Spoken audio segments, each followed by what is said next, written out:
Anders, if you don't mind, I think we can start now.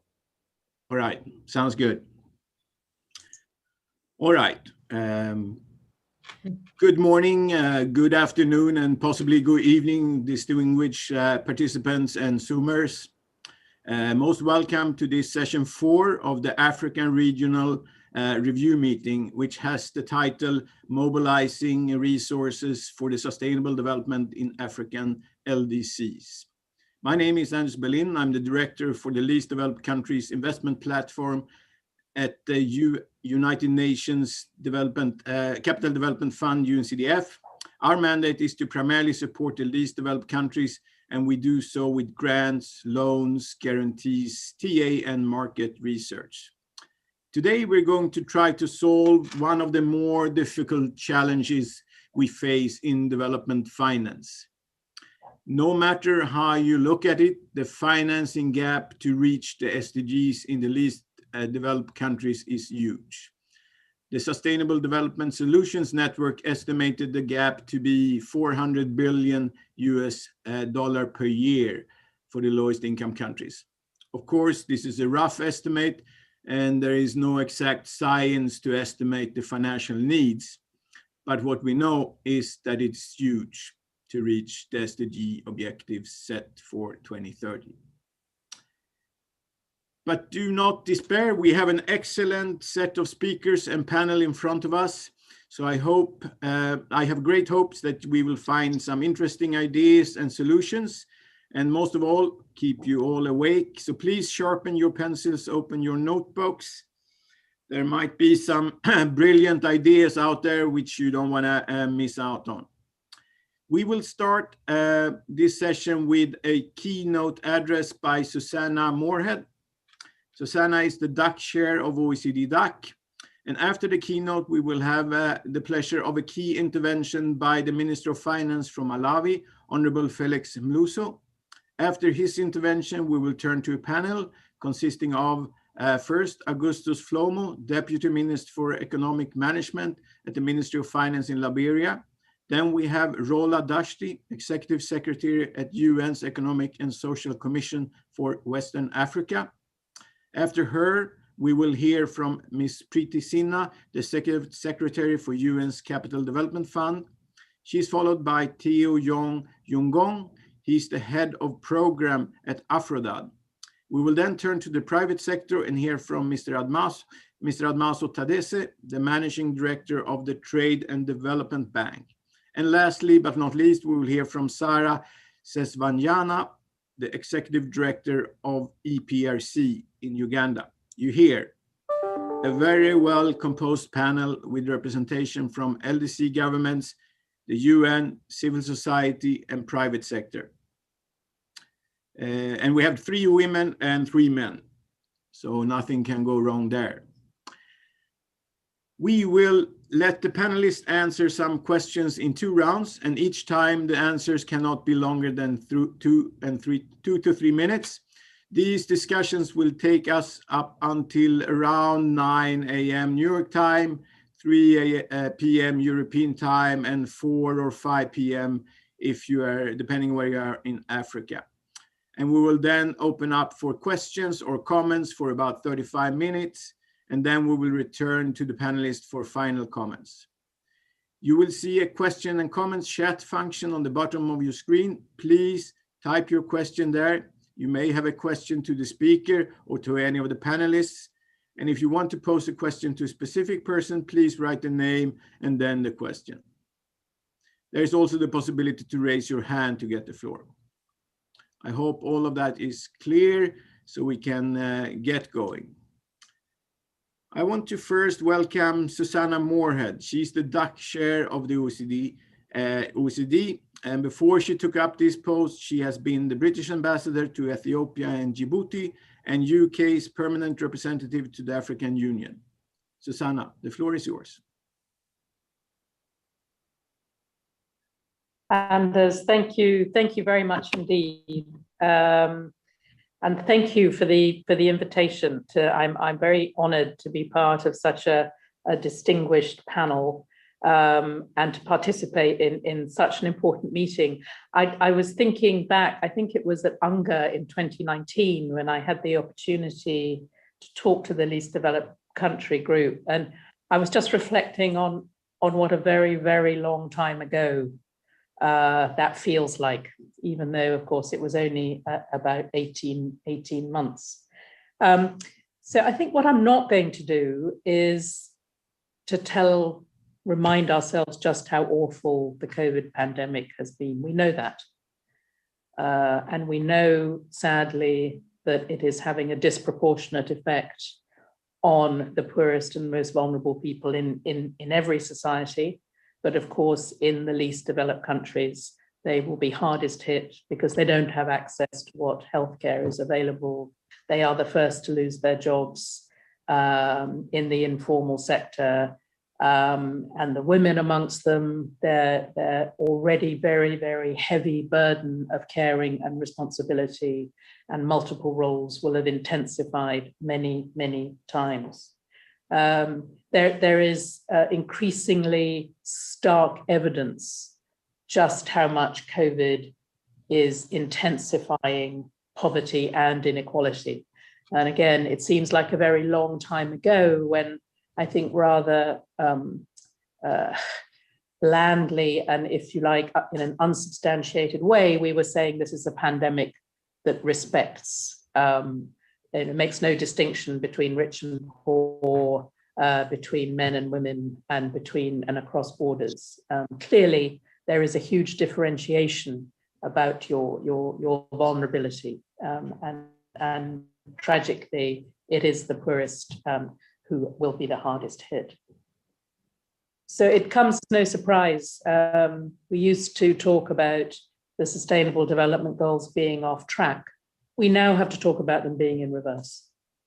And I don't think there is any way around that. And as mentioned, the funding gap, and let's face it, that is widening.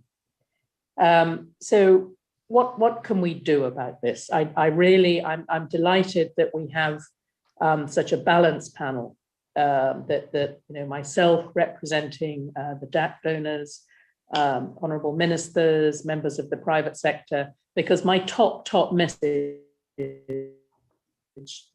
is we can only do this if we have effective partnerships across all sectors and across all borders.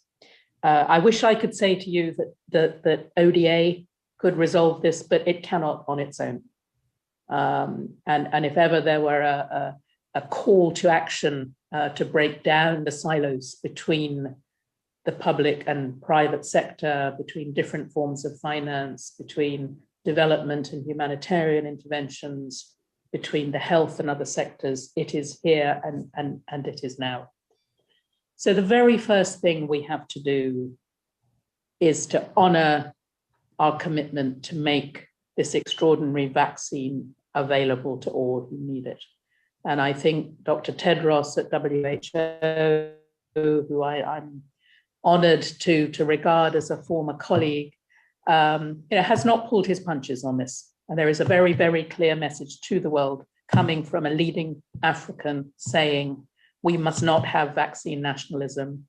We must make this miracle drug available to all who need it. And I am delighted to say that our DAC members have so far provided the lion's share of funding to COVAX, which, as you will know, is this global coalition that will help to roll out the vaccine. So that's the first thing. If we don't do that, then I think we as leaders, as professionals, as people who have platforms like this will justifiably be criticized for having failed the poorest in the world.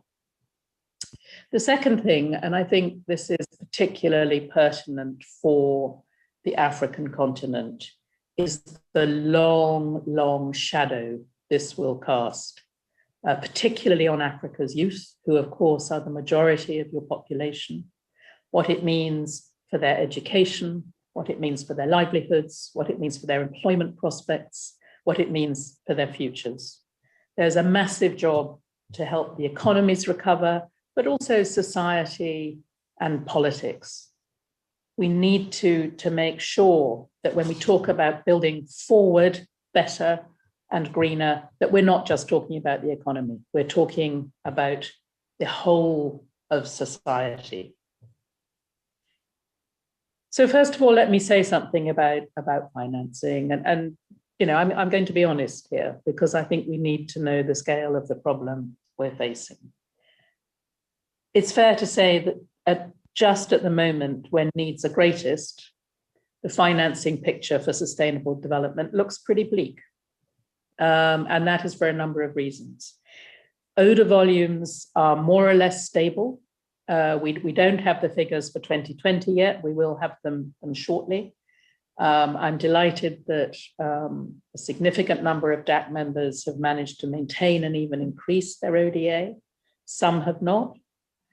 Others have been very creative in pulling forward resources from outer years, of reprogramming, of making the ODA that we do have work as hard as possible.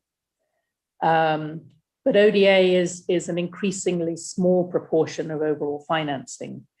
And what is striking, for example, is how remittances have collapsed.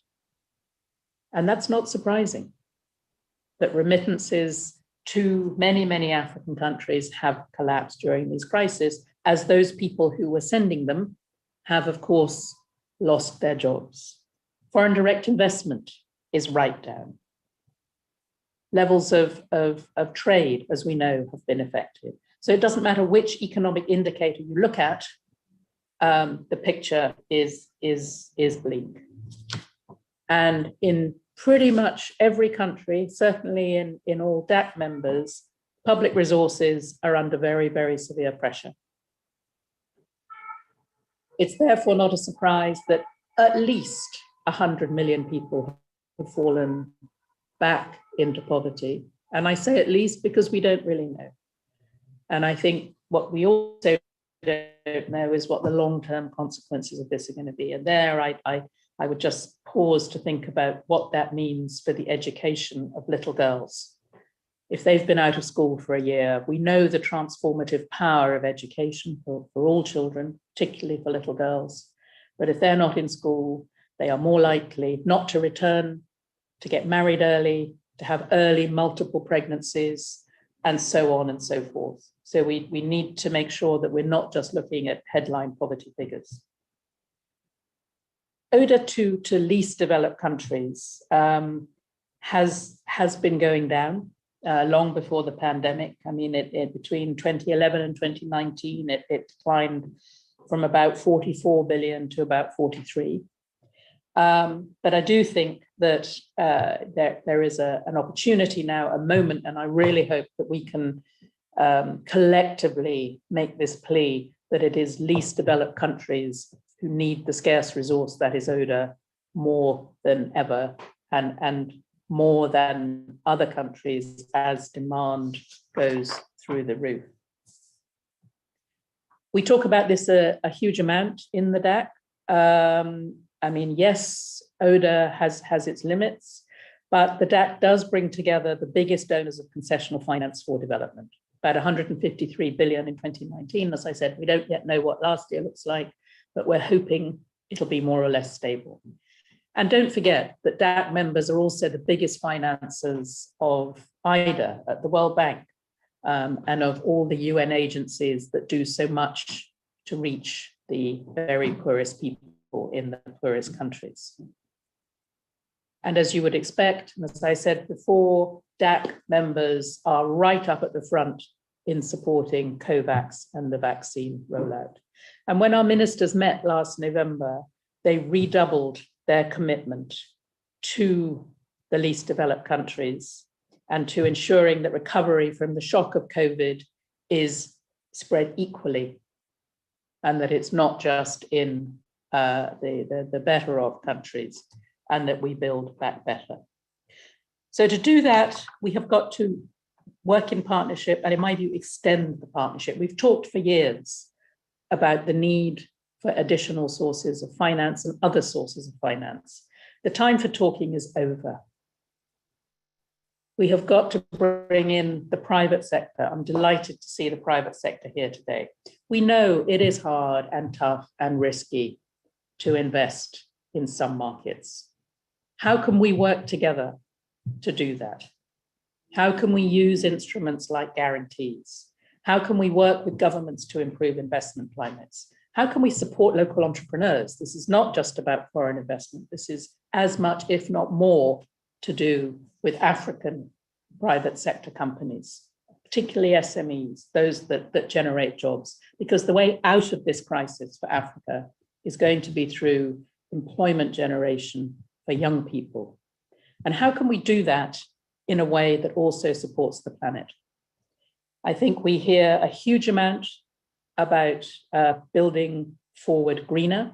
There is a lot of work to be done to put the flesh on the bones of what that means. But one thing that has struck me during the whole COVID crisis is that even though many, many countries, for understandable reasons, have turned in on themselves, as have families and communities, people have lost loved ones, they've lost their jobs, they're worried.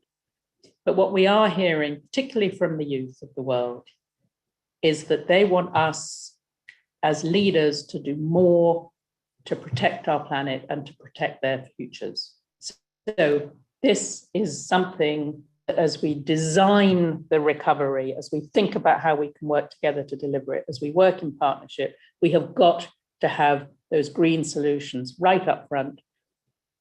And Africa is a land of opportunity in that respect. There is so much that can be done. The price of renewables is tumbling. The opportunities to really make Africa the green and prosperous and yes, electrified continent, I think is within our technological grasp if we provide the political commitment and we work with the private sector to get the resources flowing. So we have to make the odor we have work harder. We have to combine that in creative ways with other sources of finance. We need to work better together. We need to invent new partnerships. We need to redouble our commitment to development effectiveness principles and to extend those to finance for climate sensitive investments. I'm constantly struck by the absence of development effectiveness principles in many of the countries, and that is a real priority of the DAC this year to make sure that we correct that. So in closing, let me just say that yes, money matters, but it is not the only thing. There is technical assistance, there's expertise, there's sharing. I had a really interesting conversation earlier this week with the Indian government. India has a population of 1.3 billion and they are rolling out vaccines. I think every country in the world has something to learn from that. They are producing generic vaccines at an affordable rate. We have an Arab DAC dialogue, and I talked to them about stepping up, finance this. We do need money coupled with the political commitment and the delivery capability. African countries also need help on domestic resource mobilization. At the end of the day, a stable, sustainable recovery will be when economies can resources. And there is a huge amount of expertise available. I mean, my own organization at the OECD, we have a group called Tax Inspectors Without Borders, but also many, many DAC members are providing expertise through ODA and through triangular cooperation, for example, with the South Africans. So let me close here and to say, this is a moment to be bold. This is a moment to think out of the box. This is a moment above all for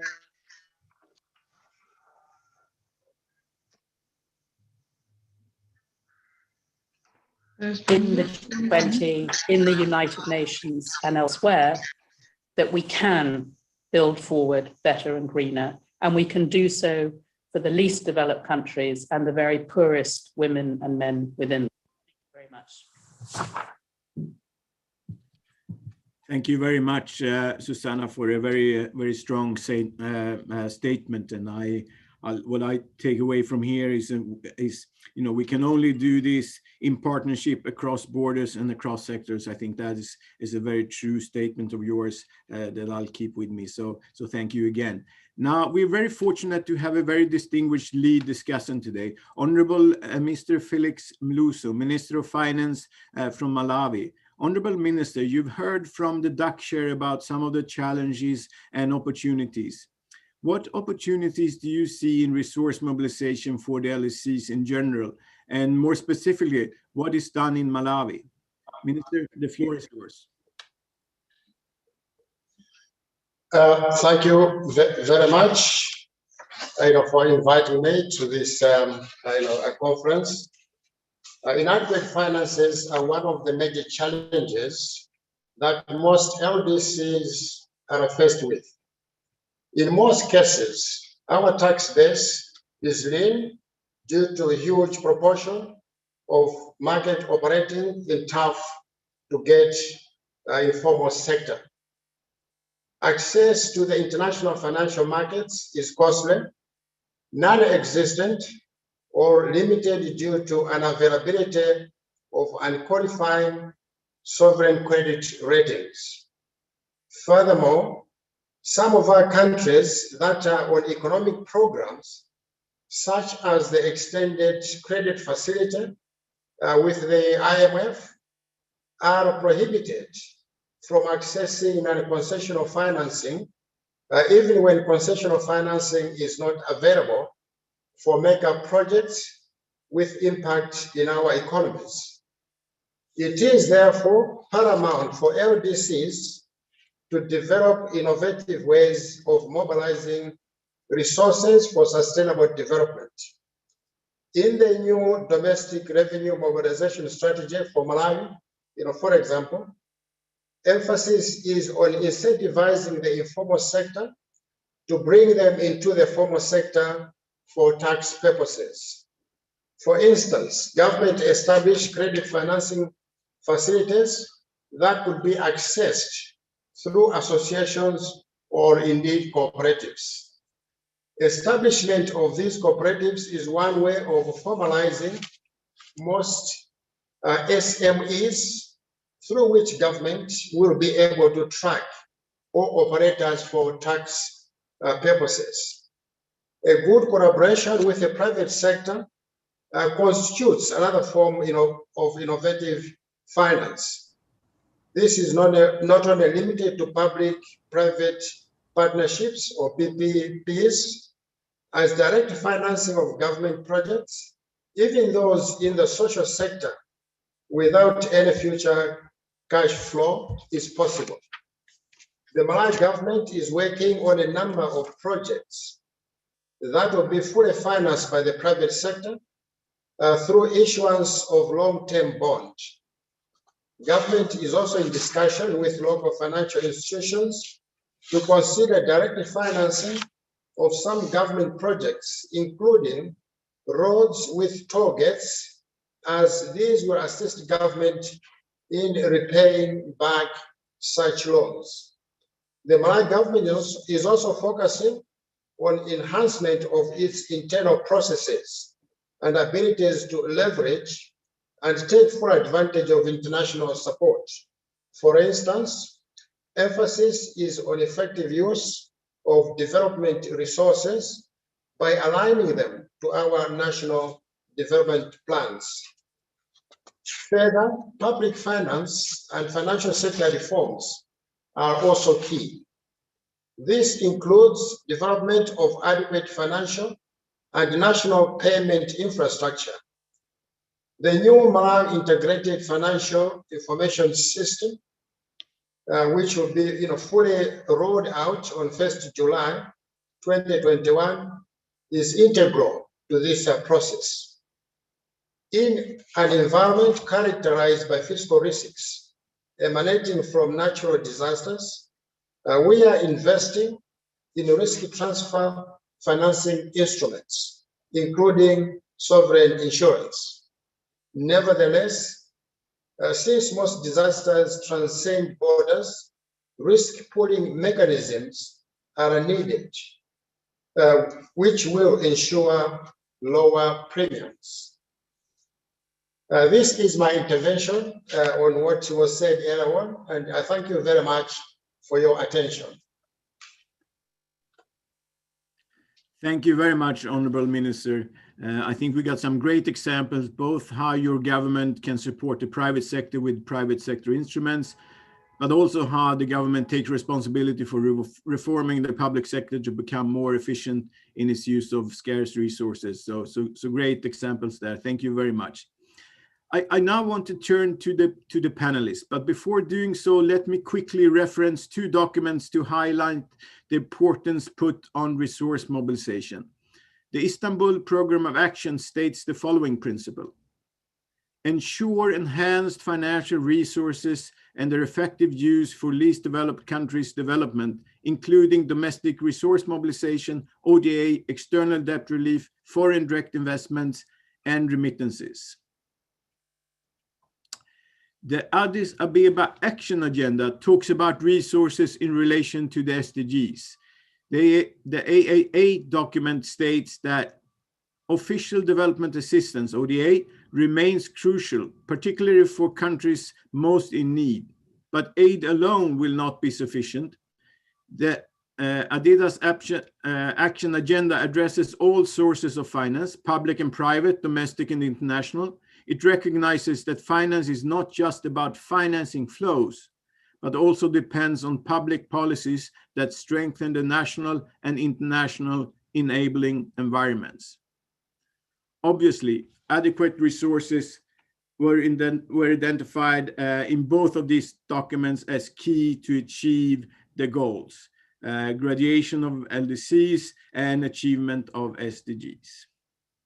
So we can conclude that resources are crucial, and simplified, one can say that there are two ways for a country to mobilize resources. Firstly, it can make use of domestic resources more effectively and efficiently. Secondly, it can make sure to attract finance from outside of the country, ODA, foreign direct investment, remittances, etc. And Susanna Morehead talked about those flows. So with that perspective, I want to turn to our first panelist, the Honorable Deputy Minister Augustus Flomo. We've heard from the Minister for Finance for Malawi just recently. It would now be interesting to hear what actions the government of Liberia is taking to attract external capital to your country, including creating an enabling environment. And if you can focus on attracting external capital now, we will come to the domestic resource mobilization in the second question. Deputy Minister, the floor is yours. Thank you. Thank you. Honorable ladies and gentlemen, Your Excellencies, we the government of Liberia, we are grateful to you for providing this opportunity for us to discuss issues around resource mobilization as LDCs countries. For us in Liberia, the issue of attracting foreign capital remains very critical to our development agenda. As many of you will recall, Liberia has been a donor-driven country for over the years since after our civil crisis. So our reliance on foreign capital, ODA, has been very, very strong in the context of ensuring that we sustain a kind of growing economy that will be able to eventually become standalone or independent in the context of being sustainable. So foreign capital injection remains very critical to us.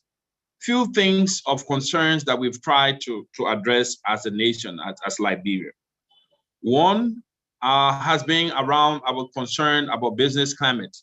So in the context of the business climate, we're looking at where we can be able to ensure that the business environment is friendly enough to attract people who usually will have capitals and willing to invest in Liberia. Liberia has a number of potential for investment in especially in the private sector, where we looked at we are rich in natural resources, mineral resources. We are rich in iron ores and diamonds, gold.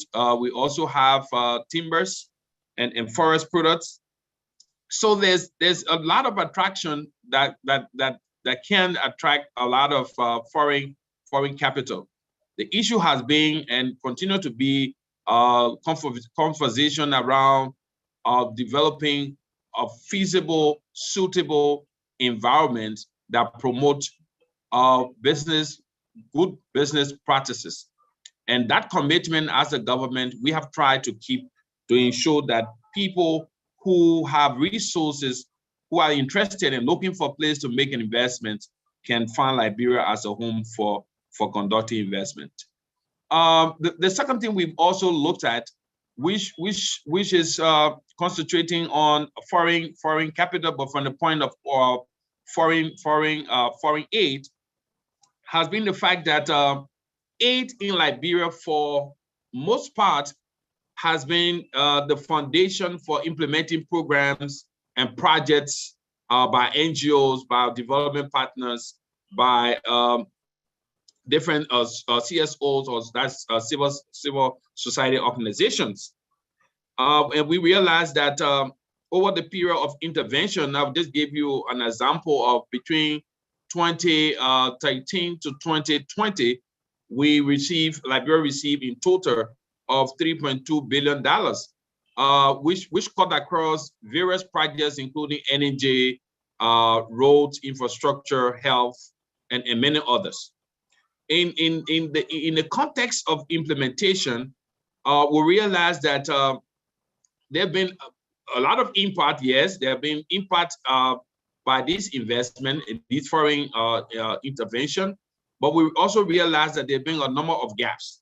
And the gaps have come because of the fact that most of the development partners working to support the development agenda of Liberia have not been speaking to each other.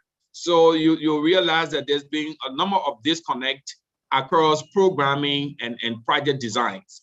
So, and then at the same time, there's been a challenge of how alignment of international aid money is kind of done with the perspective of what the National Development Plan is looking at. So, for example, the government will prefer modalities like giving budget support, where they're kind of matching up direct resources into a particular program that the government has and that being implemented by government ministries and agencies. There could also be what we call sector budget supports, or we will have what we call reimbursement mechanism, which could also, so these are different modalities that we've established to be able to attract those resources. So foreign resources are critical, and in order to be able to keep those resources coming and to ensure that the benefits thereof I accrue by the state, it requires a lot of commitment. And this is why I listened to the OECD's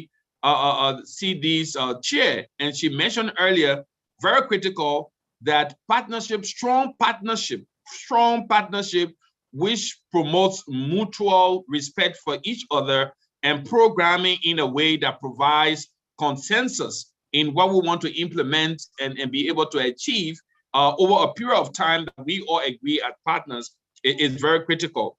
And in that light, the deployment of those resources who either create an opportunity for the private sector, or the opportunity that will be created who enhance to create more jobs for the private sector, so that private sector is able to make more contribution into the development landscape of the nation. So foreign capital injection in our economy, for example, for Liberia, is very critical. We had to lose a couple of inflows, especially in 2017 when UNMIL, which was the United Nations missions in Liberia, left. where we have over 15,000 troops and civilians in Liberia working. So there were resources inflow coming into the country that helped the economy to keep it balanced up and to keep it, kind of stable. The macroeconomic environment was a lot more stable when those, resources of foreign capital was in, both whether we were from the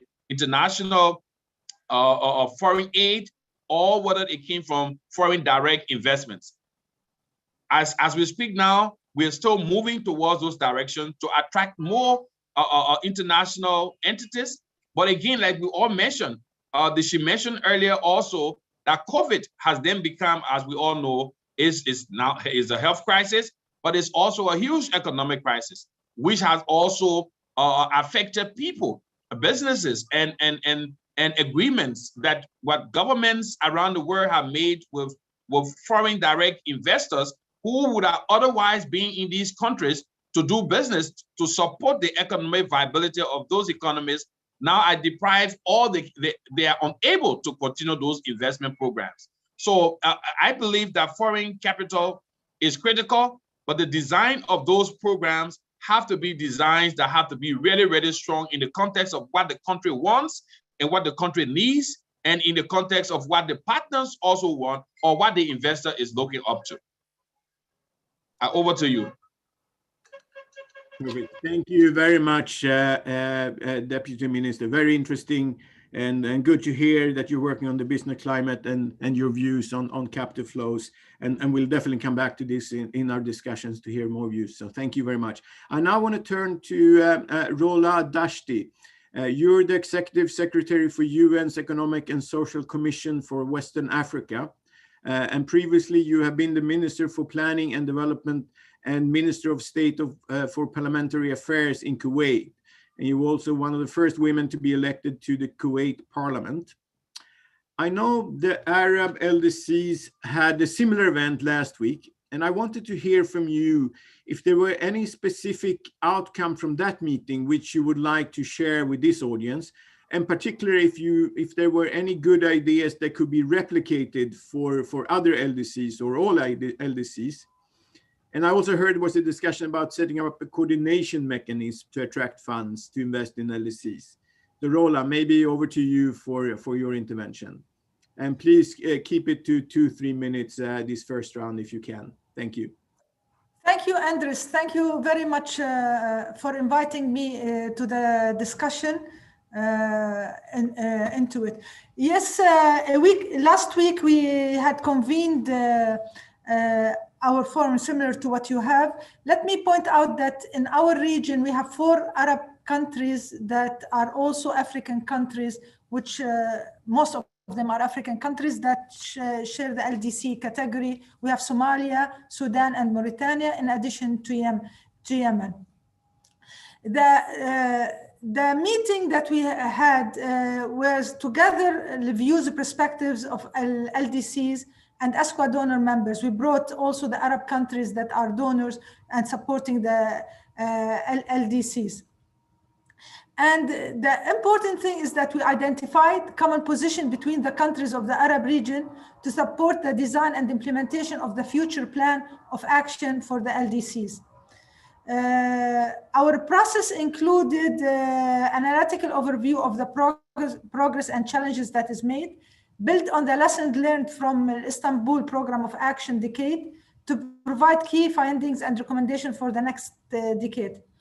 We succeeded in providing a platform for the countries to agree on concrete, targeted, and effective cooperative recommendations that will assist the Arab LDCs to overcome structural challenges. And also we provided a space for discussion of the current support provided to the LDCs by Arab states and the international and regional community. Let me tell you some of the findings that we had the salient recommendation. We focused on the humanitarian development peace nexus. We found it's a very important principle that needs to be led the discussions. And for the success of the triple nexus, we think that number 1, ending conflict should be a priority to mitigate increasing humanitarian needs. and the security, humanitarian, and development agendas must reinforce one another during the pre- and post-peace phases. Also, in addition to the emergency humanitarian aid, we think aid must be provided within a long-term sustainable framework, leading directly and rapidly to inclusive development investments, and therefore contributing to sustainable peace. Another factor is we found out is that the success needs also, we need to strengthen the efforts to build, rebuild, or support pre-war institutions, and strengthening the administrative capacity at the central and local levels to better manage transitions from the humanitarian and conflict to peace and sustainable development. And I want to share with our colleagues, Susanna and the ministers, talking about regarding financing. And I do agree with Susanna, ODAs are not enough to support LDC countries to recover forward better and to be on the track of achieving the SDGs and the development agenda. And one of the issues that we are at ESCWA are promoting in terms of increasing the financing space is that during our analysis, we felt that other stakeholders, in addition to the governments, needs to play a big part of it. And in this, we found out that we are promoting what we're calling a national solidarity fund. And that solidarity fund is that we are bringing the richest people in the country, the 10 top richest people, to create a fund that is targeted and tailored towards uplifting the poor and supporting, creating opportunity for the poor. So the fund we are trying to push forward is not a taxation, but it's a fund that the top, biggest, largest, richest people, that they manage a fund, but that purpose of the fund is to create opportunity and uplift the poor from their poverty into it. And this is a contribution also from other stakeholders, not only the government, with the aid of the government in supporting on the implementation of the fund, but it is practically the rich, consolidating the rich with the poor and integrating them, so there is a solidarity from the perspective of a shared responsibility of it. In addition, on expanding the financing space for the LDC countries, we are calling for some extension of the DSSI that the G20 have approved, but we're calling for their extension till the end of 2021. To give some relief and space and have some liquidity for LDC countries to address and mitigate the COVID impact. And further, we are pushing as a UN also for the issuance of a new SDRs, also to increase the liquidity space for the LDCs and the highly debted middle income countries in our region. And not only the issuance, but also to reconsider the redistribution mechanism while you're doing the new issuance of it. And so that we expand the liquidity space. But in addition to that, we're trying to call upon is that increasing the liquidity space for the LDC countries needs to be also targeted and conditional on supporting the vulnerable groups, the SMEs. Not only it's a blank open liquidity space increasing it, but is a targeted liquidity space increasing into the relief for it. And finally, we at ESCWA also, in terms of increasing the liquidity space, we have launched also a debt SDG swap mechanism, so that also to support member countries in releasing their debt obligation, but targeting it to climate action, because we do believe that recovering forward better needs to have green transition into it, so that we can create decent jobs and sustainable job and a sustainable development with an inclusive dimension to it. Over. Thank you very much, Rola. I think we got a number of different concrete actions that you're taking. Very impressive, I must say. So it would be interesting to hear more about the details behind them. So thank you again. I now like to turn to Ms. Preeti Sinha from the UN's Capital Development Fund. And let me first acknowledge that Preeti only been with the organization for a week, but on the other hand, she's been working advising UN agencies for long. Preeti has a very relevant background for this session. She has been the CEO and president of Financing for Development, LLC, a specialist development finance firm focusing on resource mobilization, donor relations, and innovative capital markets. She has also worked with resource mobilization within the African Development Bank. I want to ask you, Preeti, we're seeing challenges in the mobilization of resources, maybe specifically to the LDCs. So what kind of changes, if any, are needed in the development finance architecture to mobilize more capital flows toward LDCs, in your view? Thank you. Thank you, Anders. And first, let me greet all the ministers, excellencies, colleagues, heads of institutions on this call. And really delighted to be here and be part of this process of mobilizing resources. So my focus as the incoming Executive Secretary of UNCDF, I would like to focus on the C, or the C of CDF, the capital. And in that context, capital, making it more catalytic and more into the capital markets.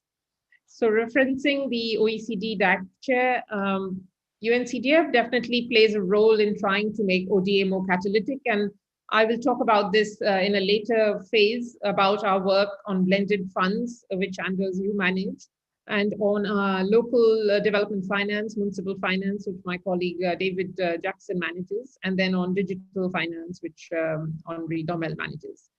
But just to say, I'm coming from another panel this morning in this process of the COVID impact. And the interesting part was the discussion, let's take blended finance for the LDCs. So there was a point that the deal size remains small. So we want to aggregate the deals. We want to maybe aggregate and bundle the deals or the facilities to make them larger. So a colleague who runs a blended fund gave an interesting example that a person, he spoke to an institutional investor managing $90 billion with only 7 people. And she said her minimum ticket size is $1 billion. So, you know, you have that kind of institutional private sector money on one hand, and we have our investment opportunity on the other hand. So maybe there's a question of size and scale, and how do we aggregate and bundle things together. At the same time, there was also the discussion that a first loss tranche, when we are blending and ODAs, being innovative in providing this first loss, that the institutional investors, private sector, are still wanting about almost a 50% first loss tranche, which is not perhaps a viable option in the sense that to be catalytic, I think the 20-25% first loss tranche is more than enough. So those were some of the kind of discussions that were going on in terms of the catalytic role of ODA. But we continue to believe in it, and we believe that a multilateral like the United Nations and the UNCDF, we will continue to play this catalytic role of grants, loans, and guarantees, and try to unlock the markets for our LDC colleagues. And it was wonderful to hear the comments of the ministers, very much aligned to this agenda. And one of the things I would like to propose is perhaps a new narrative, in this LDC5 process, which is the 5th UN conference for the LDCs, that I would like more of a global roadshow of the LDCs virtually at this moment, where we expose the countries and the ministers, the leadership, to the investment funds, to the institutional investors, have our donors on the same table. So maybe a sort of a triangular, tripartite discussion, but a direct sort of dialogue. So basically a new narrative is what I believe is needed, and this is to overcome the kind of the risk perception as we kind of see it, but to convey at the same time the returns potential. And I think investors need to be maybe exposed or informed about this risk return ratio that we feel, again, as a role as CDF, if we guarantee it, then the risk goes down and the returns remain for investors. And of course, we do this in partnership with our donor countries who support us to do this. So those are some of my thinking on the catalytic role. And coming just to the capital market side, I would also like to mention it's time that we consider the positive and negative externalities of doing or not doing financing. So for instance, climate change, there will be many negative externalities if we don't tackle investment into climate change. And therefore, I would like to see our capital markets look very different in the future, and in a year or two, post, what we've experienced in COVID and having the great reset in 2021. So I would like to see more countries, more of our LDCs come to global markets, maybe investments structured like the IFIM bond was done many years ago. It's the International Finance Facility for Immunization, where donors staggered their payments and the investment banks were able to issue a bond. So innovation on the capital markets would be another priority for me. And we've seen, for example, on biodiversity as an example, a rhino bond being issued, a 50 million rhino bond, which investors bought. So I would say those are the two big thought buckets for me in terms of the development finance architecture, on being catalytic and on tapping the capital markets further. In that context, I would really look forward partnering both with the LDC countries and with our donors. Thank you, Xavier. Perfect. Thank you very much, Preeti. And two interesting proposals: a global roadshow to overcome risk perception in the LDCs, and an innovative new type of capital markets that have appetite for other type of instruments than today. So thank you very much, Ms. Tina. Moving on to AFRODAT. AFRODAT stands for the African Forum and Network on Debt and Development, and is based in Harare, Zimbabwe. Dr. Theo Yongon is the head of programs of AFRODAT. Dr. Yongon also have a very impressive history and has been working with the UN system in Cameroon, done consultancy work in South Africa, and conducted research and teaching at several universities. Dr. Yongon, debt is of course closely connected to a country's available resources. You get the capital in, of course you get massive funds to spend, but then you have to spend to pay the principal and interest, and that of course dig into your fiscal space.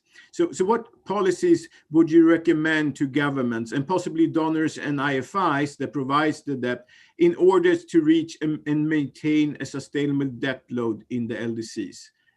Theo, the floor is yours. Thank you, Anders, thank you to all the panelists for their rich presentations. And actually, like you rightly said, debt has been a development resource, but the problem we have had at the level of the less developed countries, least developed countries in Africa, has been how to invest, their debts. And there has been this talk on concessional lending and concessional borrowing, which actually has been drying up due to the strong emergence of private loans and bond issuance. But concessional lending and concessional borrowing itself is not enough without without prudent investment choices with debt resources, without investment in good enhancing activities, especially revenue generating investment in revenue generating infrastructure and other capital investments that can support long-term debt servicing in the least developed countries. This compares to a situation where this suggestion compares to a situation where previous use of debt resources has gone more into spendthrift purposes that do not really support the potentials for least developed countries to, to boost their debt servicing potential. Then one thing that we at AfroDat, we really suggest, policy suggestion at level of AfroDat has been about, responsible borrowing and responsible lending. That is why we at AfroDat, we came up with the African Borrowing Charter, which is very important document, motivated by the need, to balance the public debt levels in African countries as at a sustainable level. And this document is available on the AfroDat website, and we have distributed this document widely within our network. And we at AfroDat, we keep emphasizing the need for African countries to borrow wisely and for the lenders to also lend, not not predatory lending, but lending with the intention, to support development processes in the least developing countries in Africa. Then this takes us to the issue of predatory lending, like I mentioned, which is which finds instances where people are lending to have a hold of natural resources. I'm talking about resource-backed loans, where natural resources that could have been leveraged for the common good are being mortgaged for loans in some African countries. And we also talk about win-win debt restructuring mechanisms. We went through the peak, and that has not really delivered the development benefits that many African countries and many least developing countries in Africa were anticipating. And it has not really solved the recurrent problem, of debt crisis facing many African countries. And today we talk of the G20 initiatives. We are talking about the debt servicing suspension initiative and the G20 common framework. These frameworks are quite welcome, but debt arrangement based on a win-win partnership that have the potential to enhance growth and ensure long-term debt sustainability is the way to go. What we as AfroDat are looking for beyond this G20 initiative is a framework or a partnership that will, lead to a long-term resolution of problem of recurrent, of debt crisis in African countries. Then African governments as well, they have a responsibility to play. But the bilateral and multilateral development partners also have a role to play, to protect the development interest in least developed countries. And some of our speakers have made mention of the need for frank partnership between least developed countries and the advanced industrialized countries who are the major bilateral creditors, as well as frank partnership with international financial institutions, with the aim of collaborating on win-win principles that can deliver the development opportunities that the majority of the citizens in the least developed countries are waiting for. And this should involve moving away from old narratives that have not only have not really worked for the least developed countries. We are also talking about international financial architecture that often leaves the interest of these countries in the sidelines. So I'll say there is a range of policies that we can suggest, but the most important thing that the thing we should bring back or should bring to the mainstream is the issue of uptake of policy suggestions. Many of the things that we say here have been around for several decades, but the political will to take up these policy suggestions to advance the development interest of least developed countries actually has been left on the sidelines. And I think this is time, it is high time we should come back to this debate on how to ensure that policy suggestions don't only end up in the shelves, but they are actually implemented for the development interest of least developed countries. Thank you.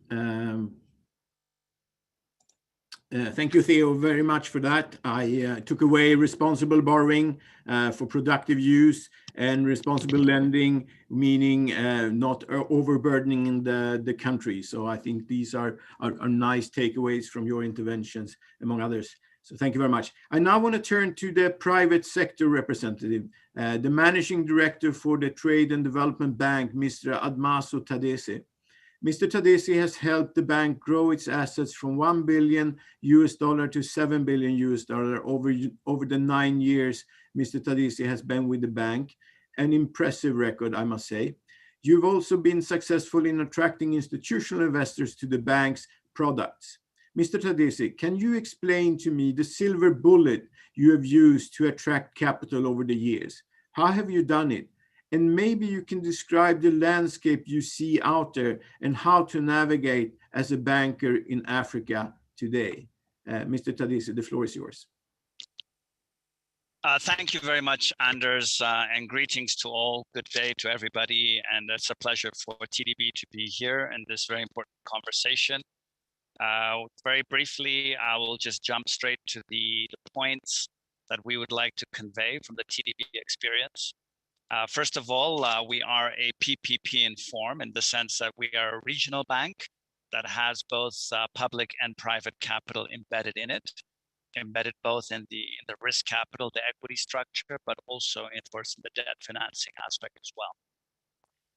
Very briefly, one of the things we've been embarked upon is reforms driven by innovative measures that we felt was possible to actually generate this blend that we now have within our capital structure.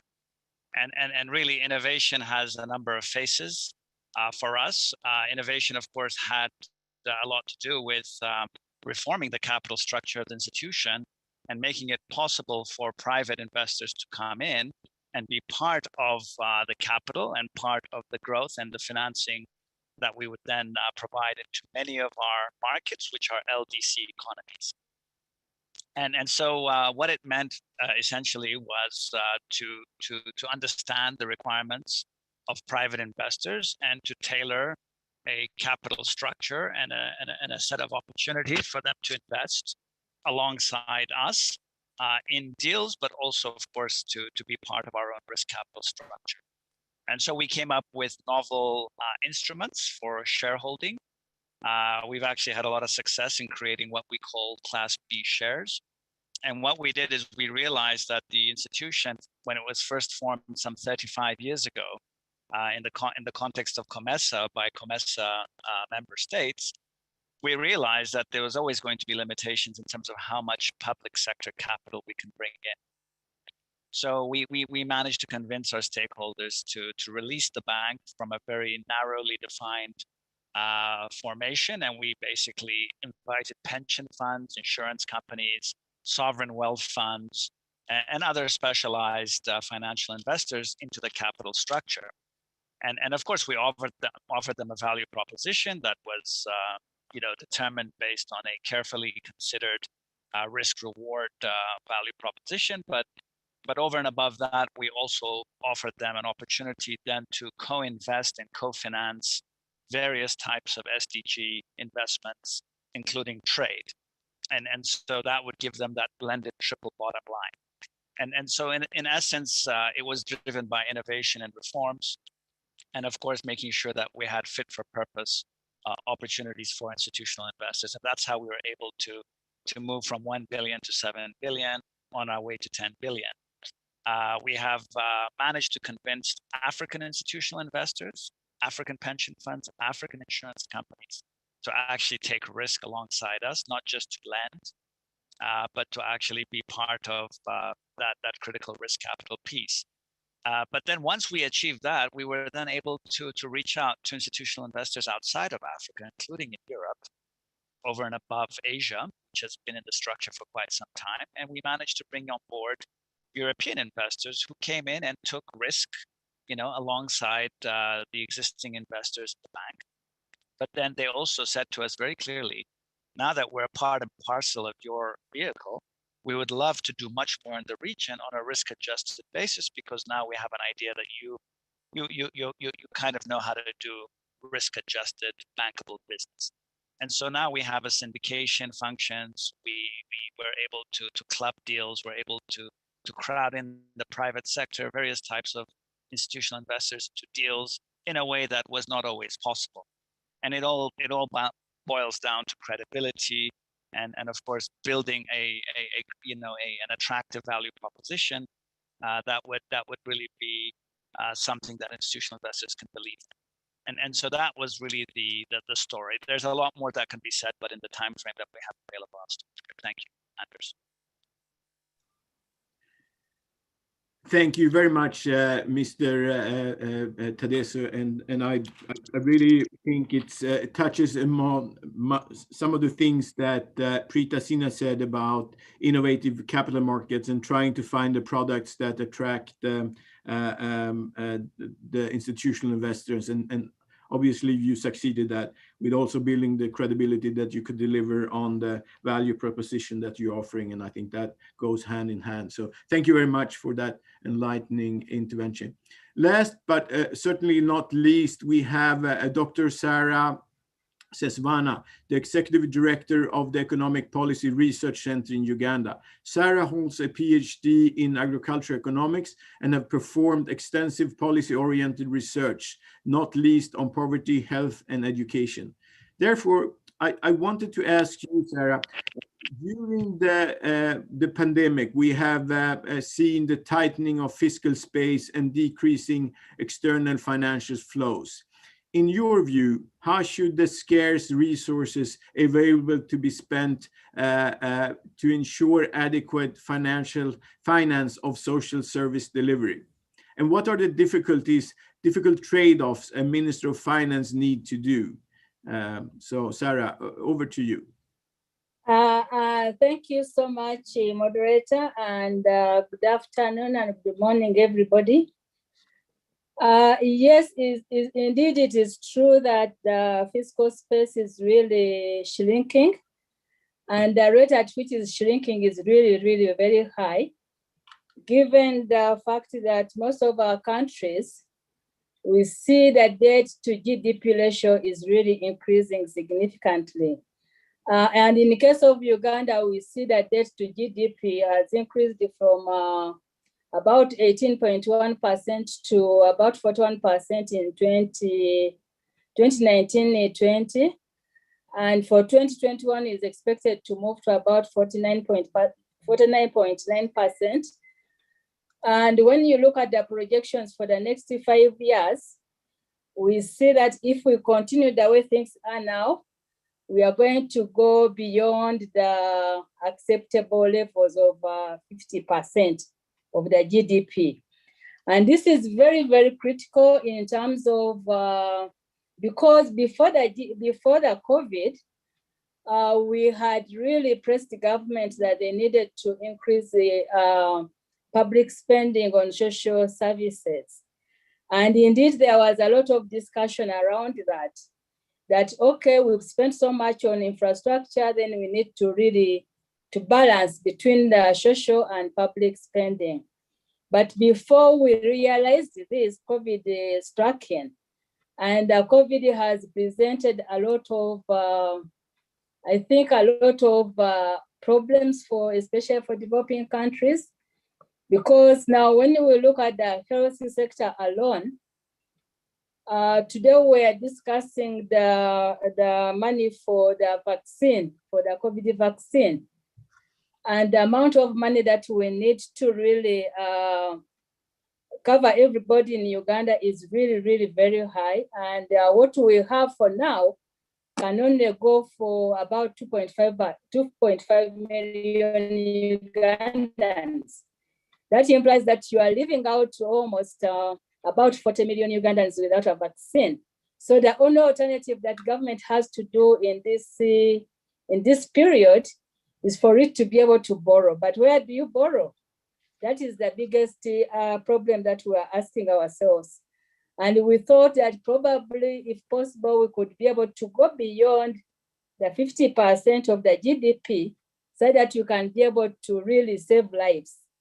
But it is, as you try to save lives, you have your public policies, your laws, which are against all this. So that's the dilemma where these governments are really struggling with. And when it comes to, when you look at health more critically, because what we are seeing that most likely the HIV prevalence rates are going to go up. And when they go up, where are we going to really get this money? So it's really a big challenge for us as the LDCs to be able to see how best you can be able to move into this. And one of the areas where people were really that probably we should be able to look at the oil, and then the oil can be able to get some income there and so on. But again, this may not be it cannot be the immediate thing for us to be able to get the money. And here we are only talking about the health sector, but we have also the education sector. When you look at it, we are a bit worried, but that at this rate, we may not be able to invest in human capital the way government had really articulated it in the National Development Plan 3. So we need to be able to think harder and see how best can we be able to do all this without really compromising on the SDGs, and more importantly, to ensure that we don't leave anybody behind. Because with the money we have for the COVID vaccine, then whom do you vaccinate and whom do you really leave out?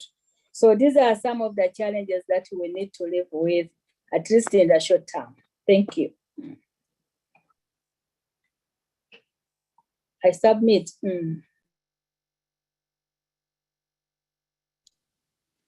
Anders, I think you're muted. Sorry.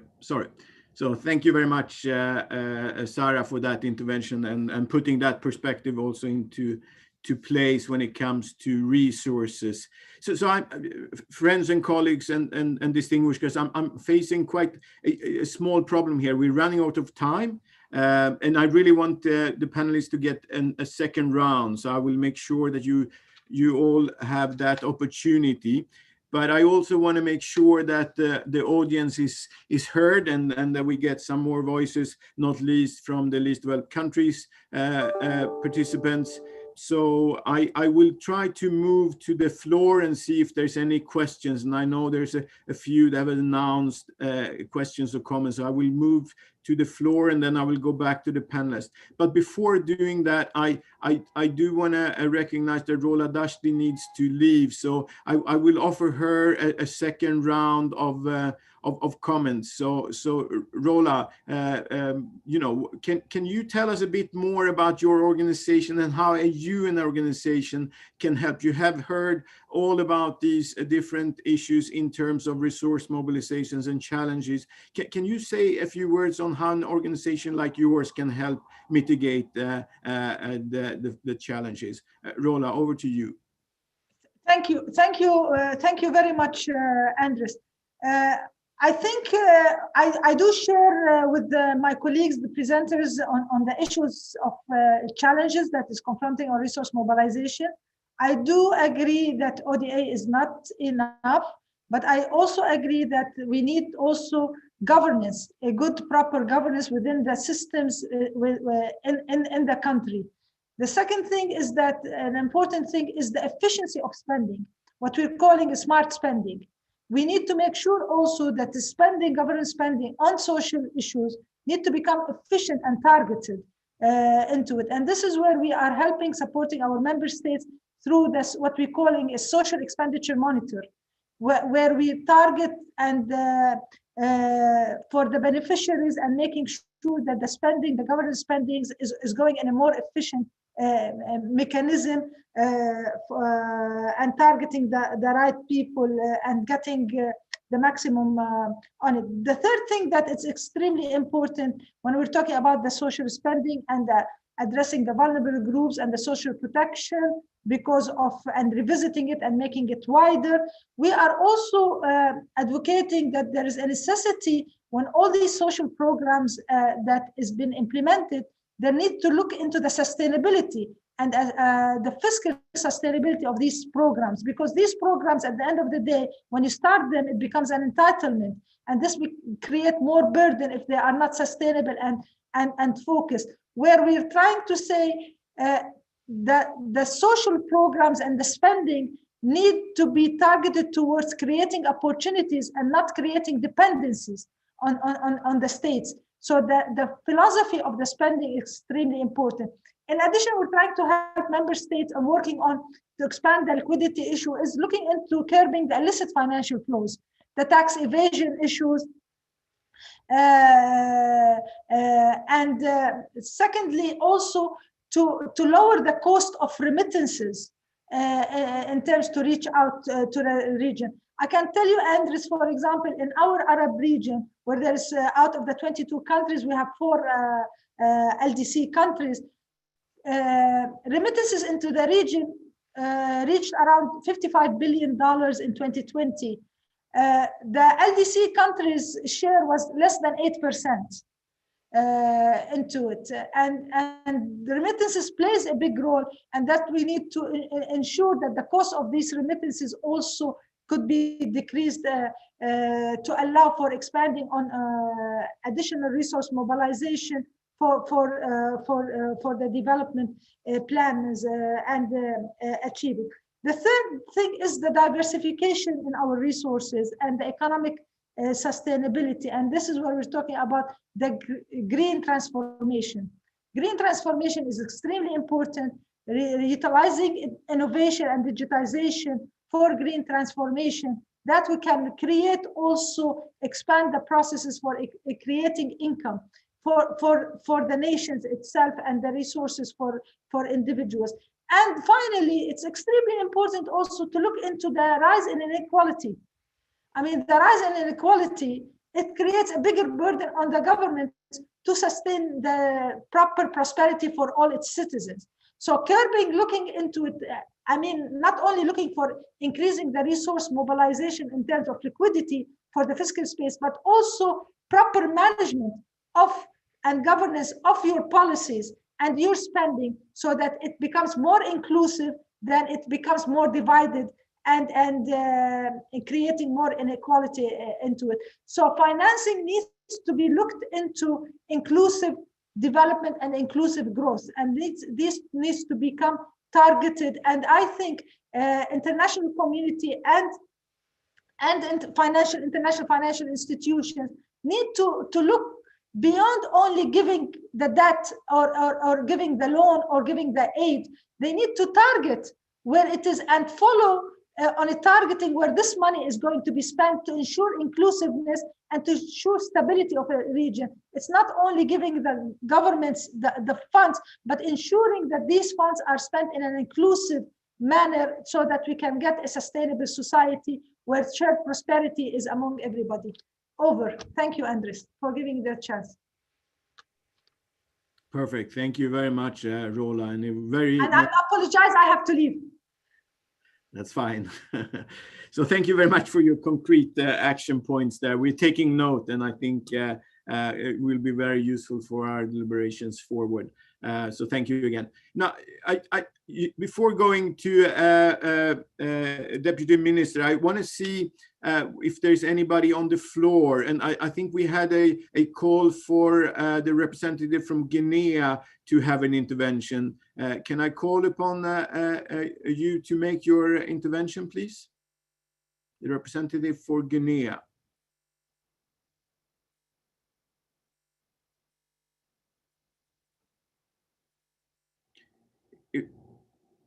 So maybe that person is getting you know, the intervention in order. So maybe I can turn to Unido and Miss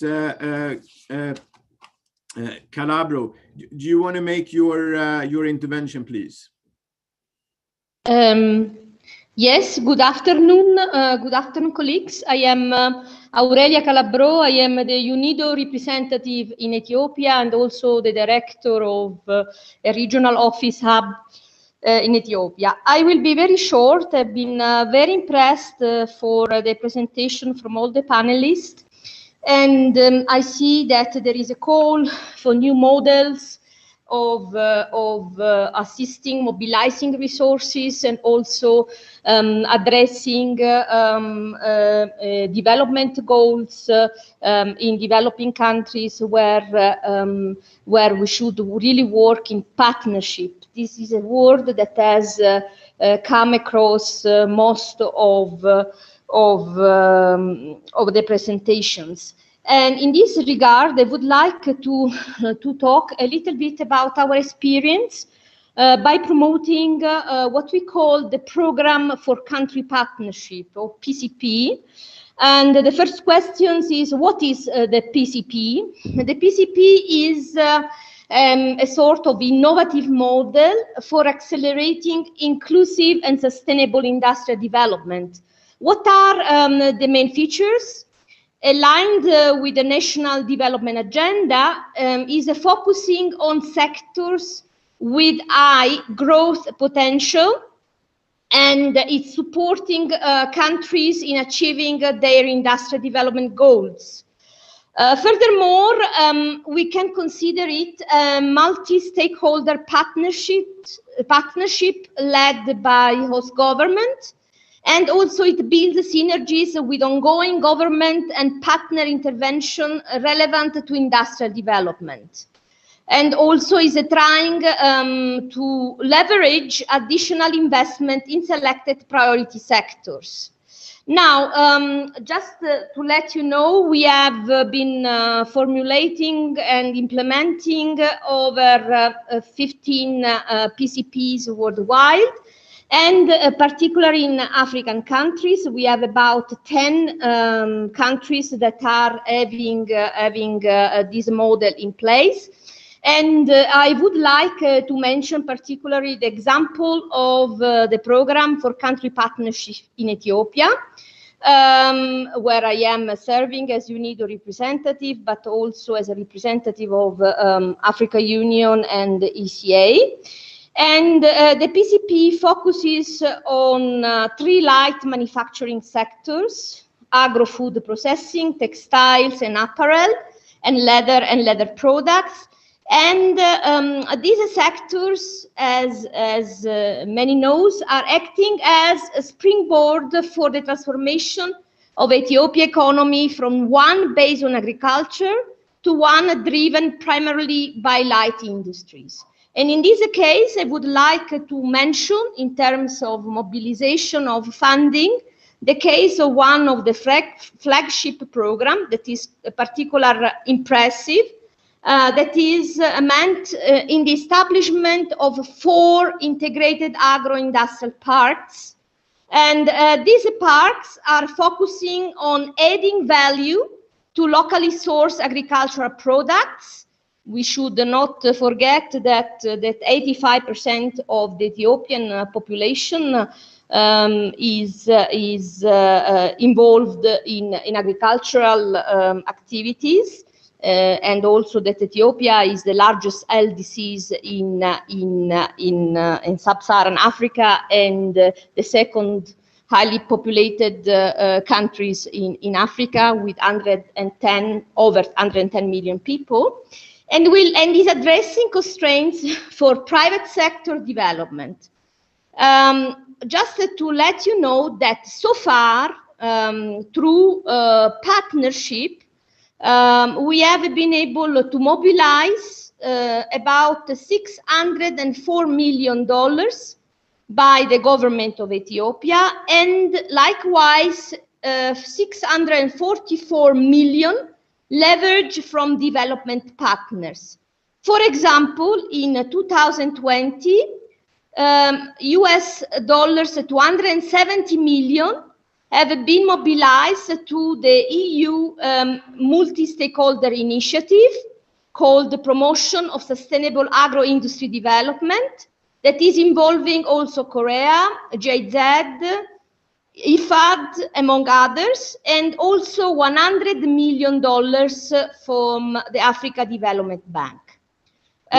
This year we have started, I mean, it's not even finished the second month. We are working in the mobilization of mobilizing something like $512 million for the upgrading of agricultural production and supply system around the integrated parks. By the way, one park has been inaugurated already and operational on the 7th of February in the Amara region in Bure, and the second one is going to be inaugurated at the end of next week in Sidama regional state in the southern part of Ethiopia.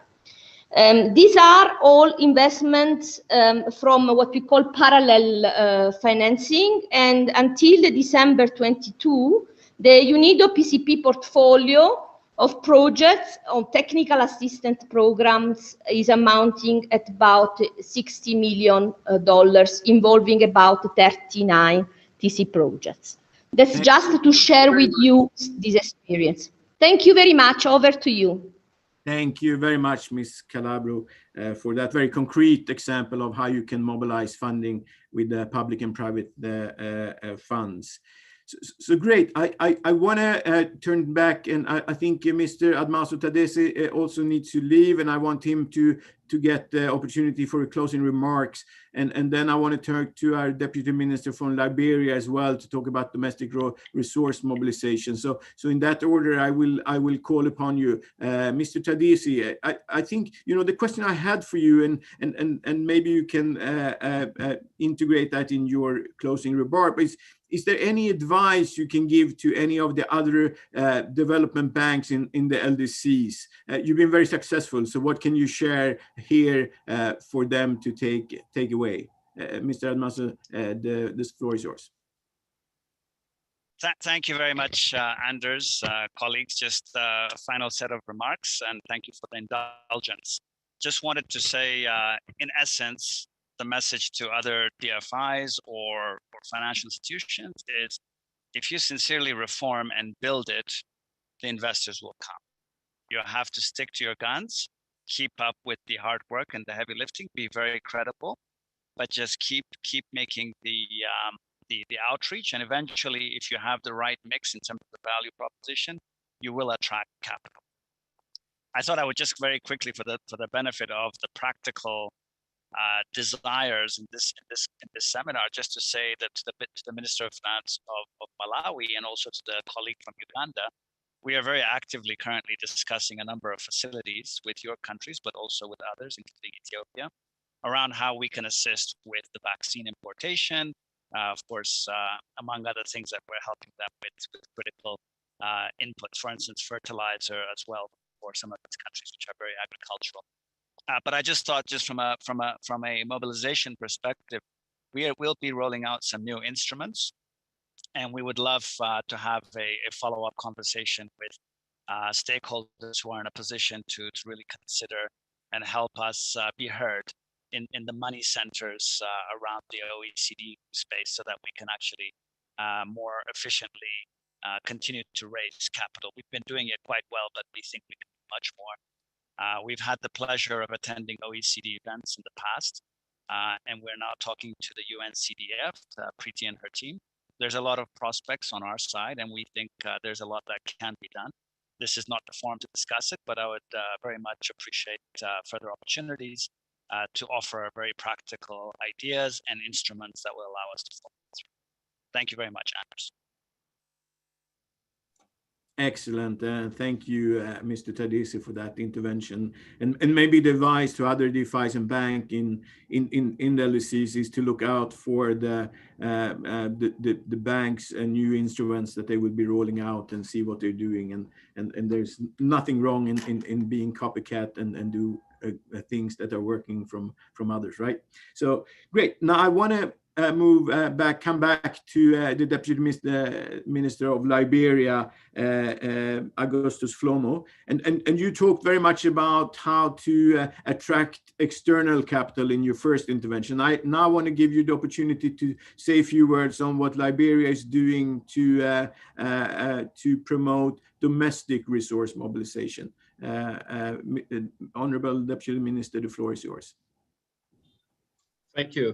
So I mean, let me join my other colleagues the conversation has been very rich, and I think domestic revenue generation remains one of the very critical issues that LDCs have to focus on.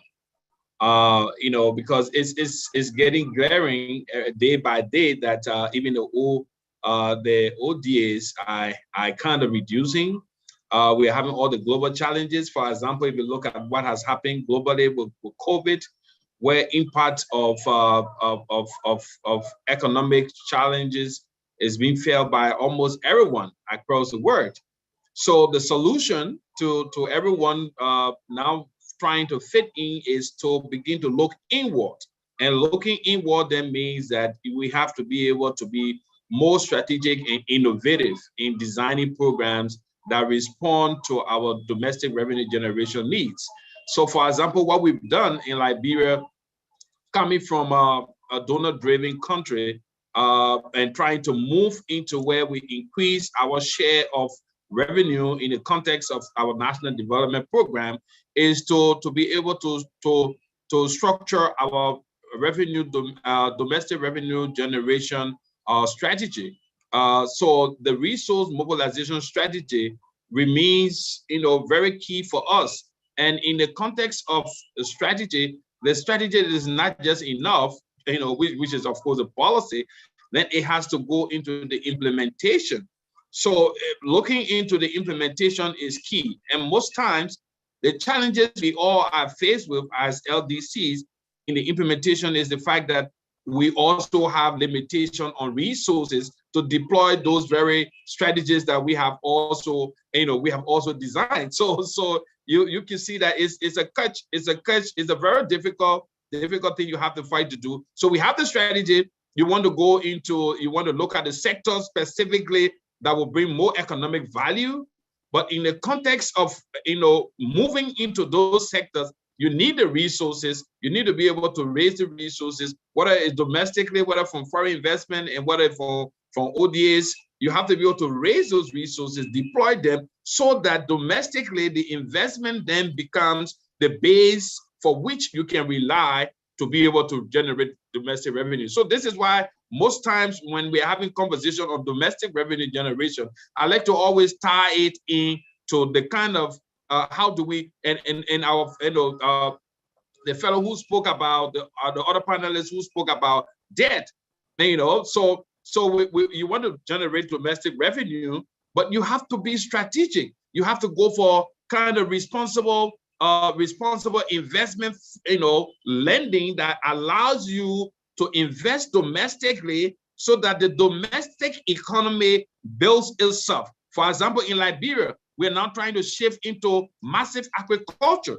We're trying to move into agriculture is about 17. It's about 60% of our employment in the context is agriculture. But the share of revenue that agriculture gave to the national envelope is about probably 5%. So you see, there are a lot of leakages. There are a lot of issues that need to be addressed in agriculture. Then it is able to now become more productive to be able to make more contribution to the domestic revenue envelope.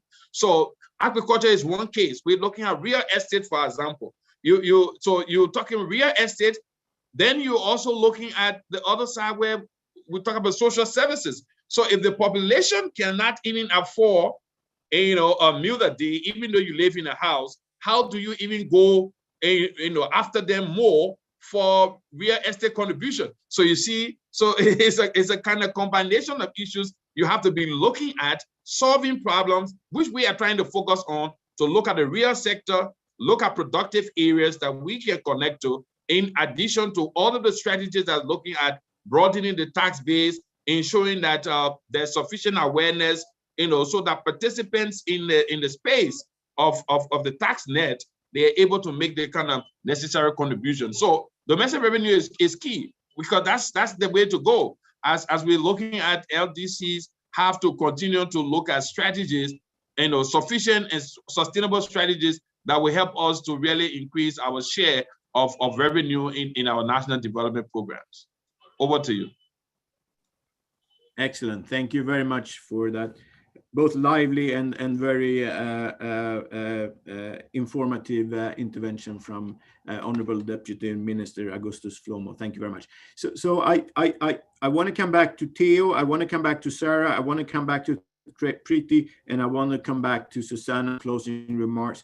I still want to see if there's anybody from the floor that want to raise their voice. I've seen that David Jackson wants to get to the floor. David, if you're able, can you please make your intervention and please be brief, David? Yeah, I'll be extremely brief. Thank you so much indeed, colleagues, for a wonderful discussion with some really interesting policy points. I think the point I'd like to make is perhaps two big points. The first one is I think it's been made quite clear that sovereign debt, sovereign financing is not going to solve this problem given the fiscal constraints.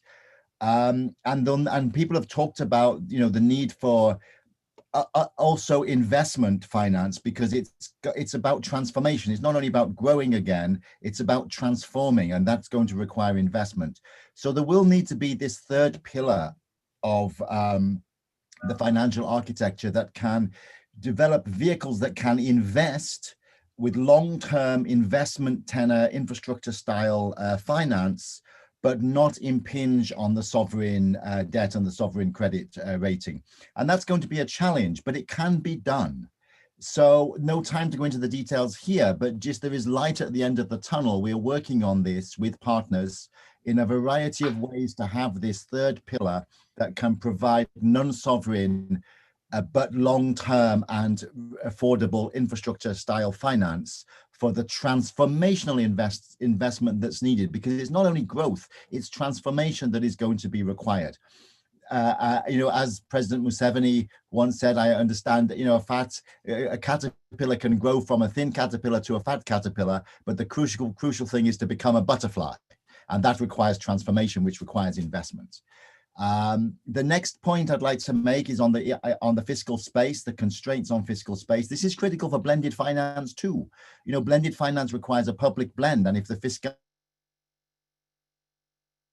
so we're actually working with the Overseas Development Institute on a program. There was a webinar similar to this last year on the need to rebuild fiscal space, domestic resource revenue mobilization, the value chains that do that.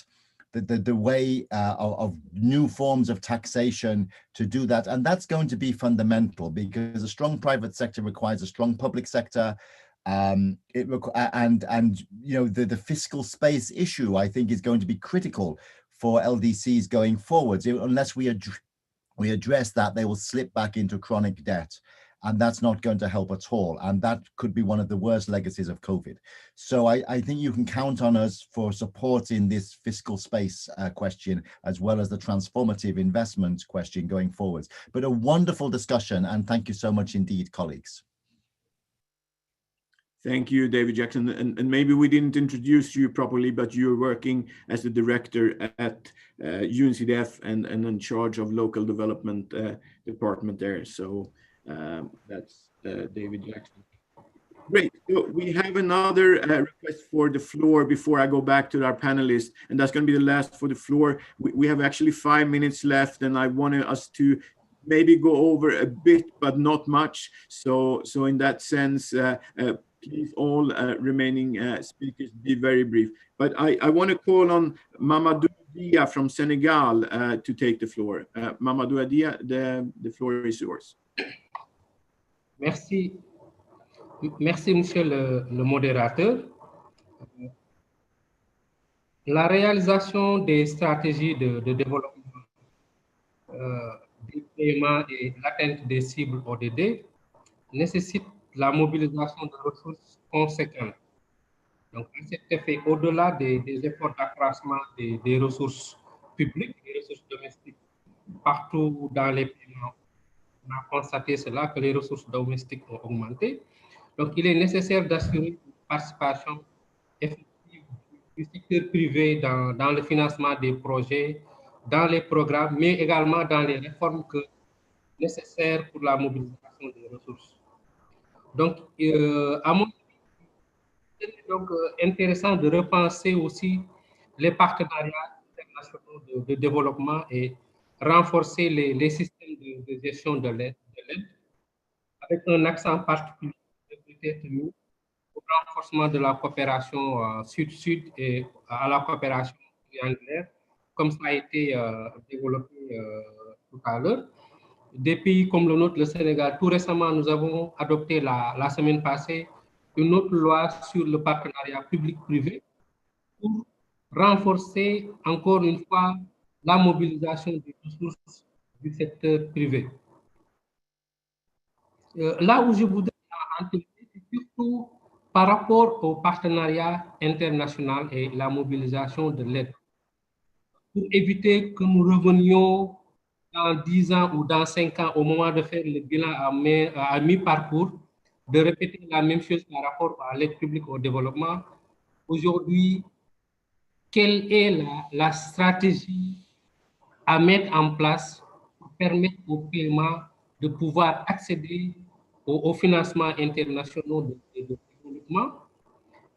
Parce que, comme on le sait, avec la COVID, qui a impacté négativement nos économies, la mobilisation des ressources internes va être problématique si nous ne réussissons pas à vacciner massivement ou intégralement la population des paiements, parce qu'aujourd'hui, le vaccin, il n'y a que les pays développés qui en ont accès. Les pays souffrent encore de l'accès au vaccin. Et si l'immunité collective n'est pas réalisée dans les paiements, une mobilisation des ressources risque d'être problématique, surtout par rapport aux ressources internes. Je vous remercie.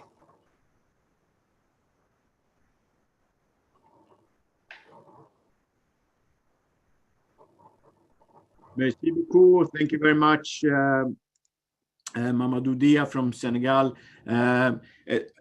I now want to turn to our four last speakers before we end the session. And I want to start with you, Theo. You spoke about debt sustainability before.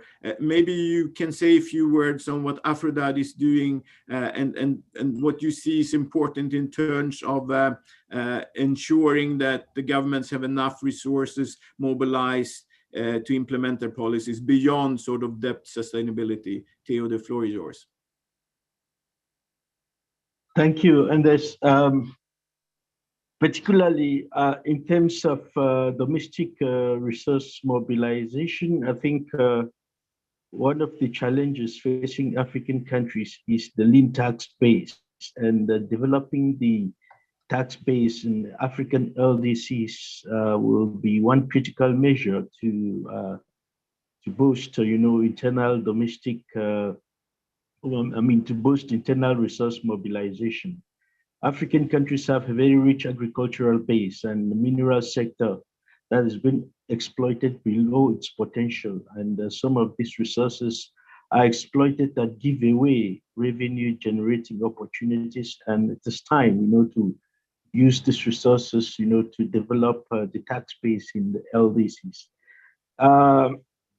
One of our panelists spoke about illicit financial flows from Africa, especially from the mineral and natural resources sector, and the Becky panel and the Becky report and the fact-type panel speak about these things every day, and they are working on this. And what's left is the political will and the political commitment to take up, the policy recommendations to curb illicit financial flows in Africa, which is quite a very big problem. A recent UNCTAD report estimated that about it's $8 billion that has been taken out of Africa, the yearly basis, which is quite a considerable amount that can be invested in development opportunities in these developed countries. Tax resources are also lost in these least developed countries to tax evasion. And, this is a rampant problem, and the question remains on how to tackle this problem. And like I keep saying, it always requires the political will from both LDCs and from northern partners, to be able to arrest the situation. And leveraging, natural resources in poor developmental outcomes also critical. The resource case has never been more real than in the LDCs, and it's high time this situation is reversed to avoid these unfortunate experiences. Then there is the recent flow of capital, private capital. We talk about PPPs and blended finance, but what really remains is to de-risk, this instrument, especially at a time when, the interest of those who own capital seems to override, the common interest of people of least developed countries. And we have spoken about. Here we need to wrap up, unfortunately, because we have 6 minutes left, and I need to distribute the minutes to each of them. So thank you very much for your intervention. Thank you, Anders. It's great that you were highlighting illicit flows as well. That was one of the questions in the chat box from our colleague Giovanni. So Sarah, I give you 1 minute to conclude, and over to you.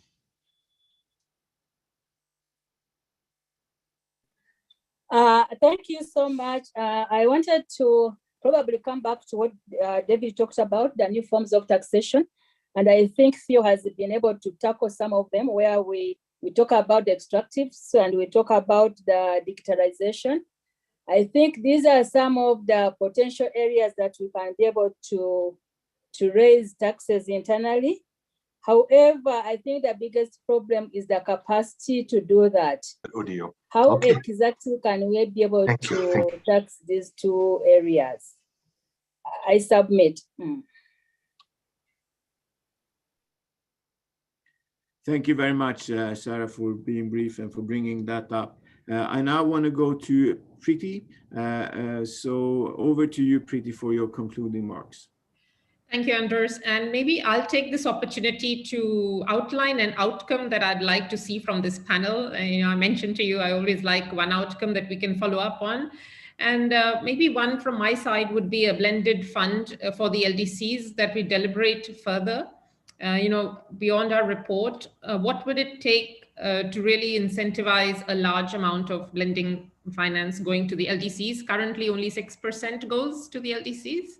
And so in that context, I would maybe like to follow up with OECD DAC and also with the countries, Liberia, Gambia, Senegal, and Malawi, and everybody represented, because we will also need the pipeline of projects. So we would like to discuss your priorities, obviously, the investment opportunities you see, and therefore bring like the two worlds together, or the three worlds together of the donors, creating the first laws, the institutional investors, and the country's investments. So I think that for me will be an outcome of this, and we'll take it forward. Thank you very much. Excellent. So there is a concrete proposal that we should all chew on and see how we could contribute to make that happen. Great. Now we're coming to our last intervention then by Susanna, who actually opened as well. And you've been listening through all of these interesting interventions, and maybe you can sort of reflect over what you heard and maybe see what you think is our next steps. Over to you, Susanna.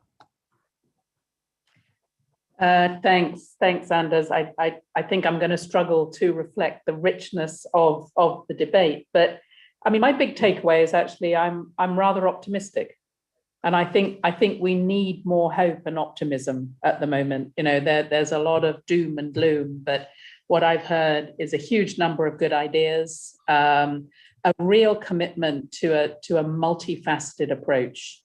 And I don't think I've heard anyone say that this is either, all about the private sector, all about government, all about donors, all about one particular actor. So that theme I started with about partnerships is alive and well, and we need to work on that. The second thing is this whole question of needing to rethink our risk appetite. I think the world has rethought its risk appetite with COVID. And we need to, I think, get together to make a stronger international case for investment in LDCs. and to, you know, to be honest and realistic about the risks, but not to sort of let investors freak out, if I can put it that way. I think it's lazy to simply say LDCs are too risky.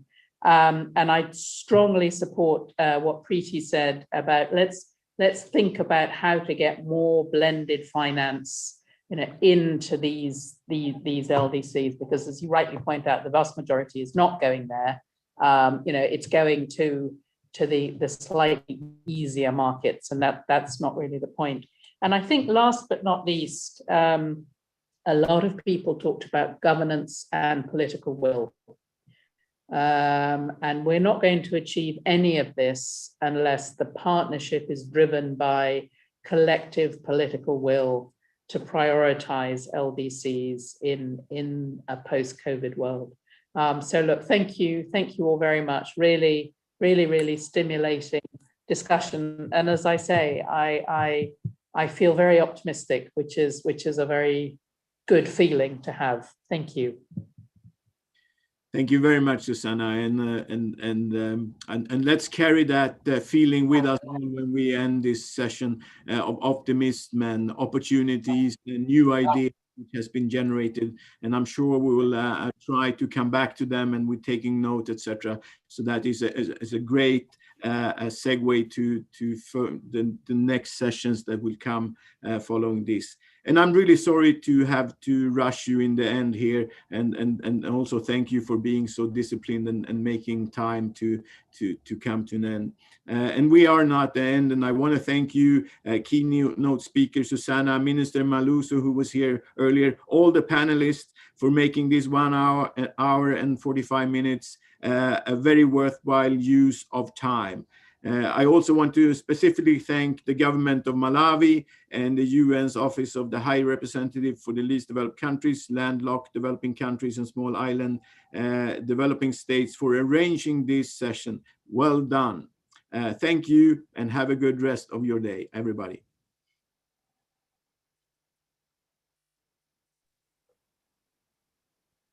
Goodbye, Anders. Thank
you.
Good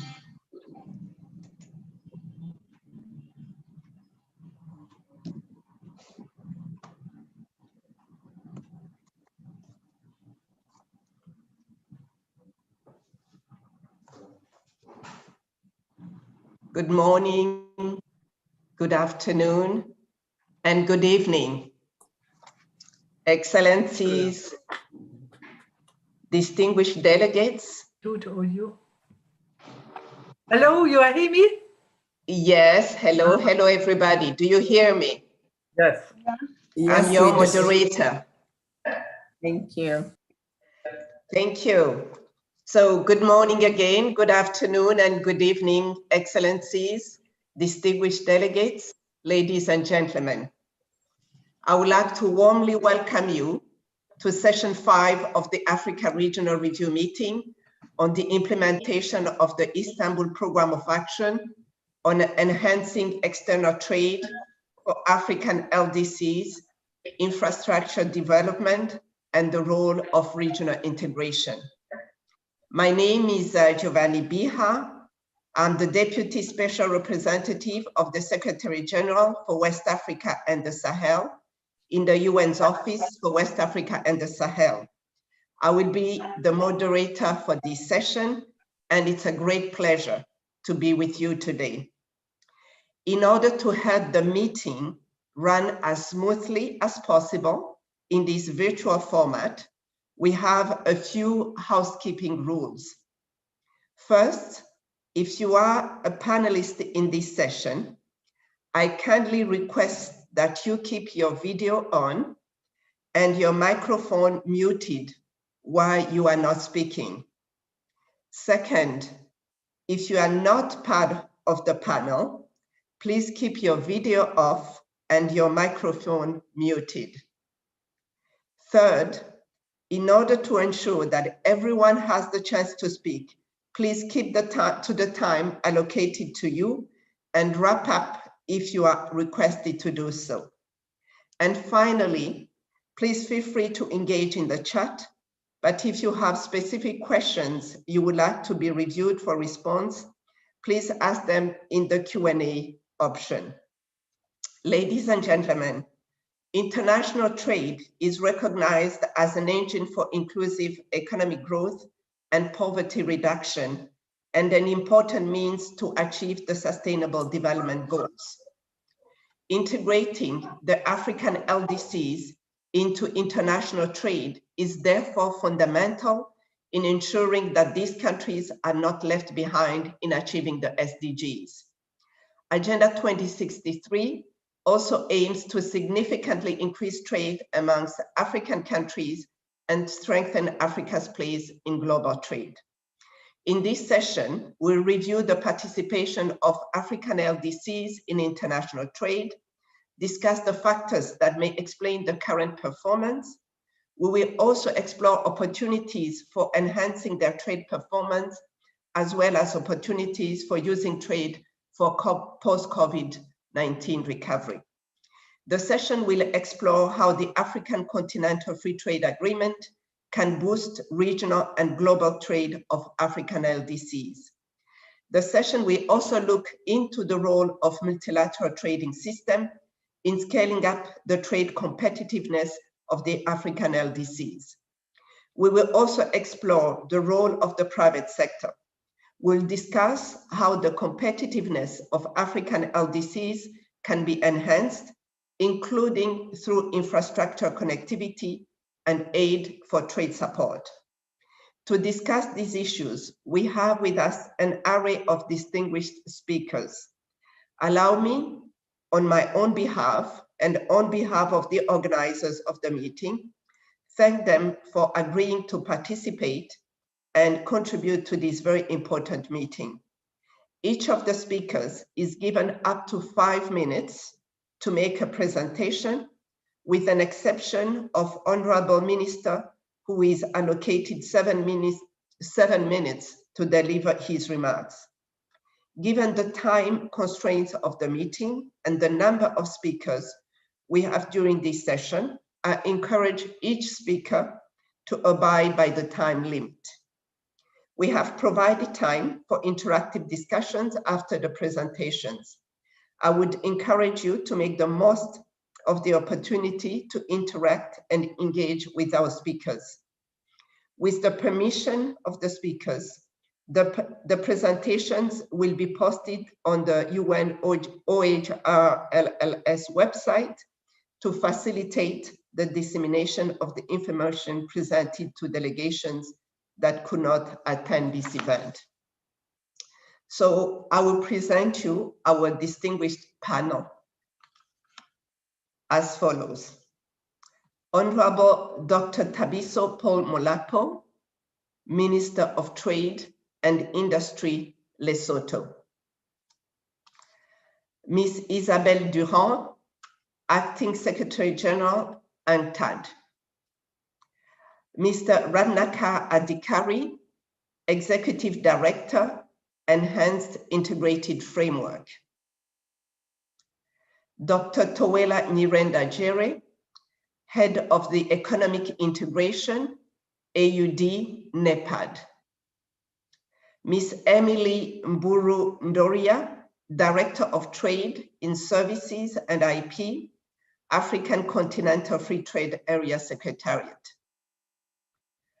Mr. Tawfkir Rahman, Head LDC Unit, Development Division, WTO.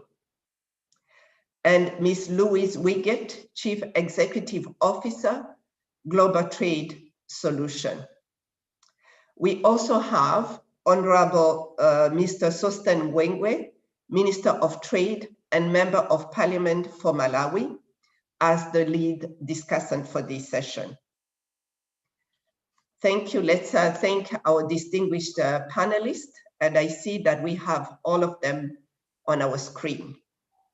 So without further ado, I will now give the floor to Honorable Dr. Thabiso Paul Molapo, Minister of Trade and Industry, Lesotho. Dr. Molapo will share Lesotho's experience in participating in international trade and the role of international trade in driving Lesotho's national development endeavors. He will also share the challenges faced by his country, lessons learned, and best practices to further integrate into regional and global trade. Dr. Molapo, the floor is yours.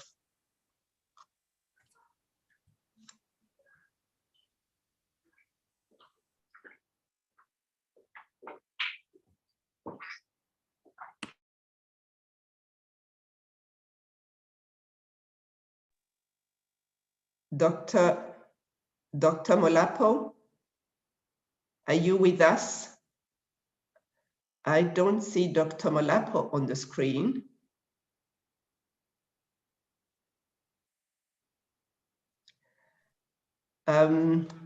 Colleagues and dear panelists, let's give just about Dr. Molapo 1 or 2 minutes. But I don't see him on the screen.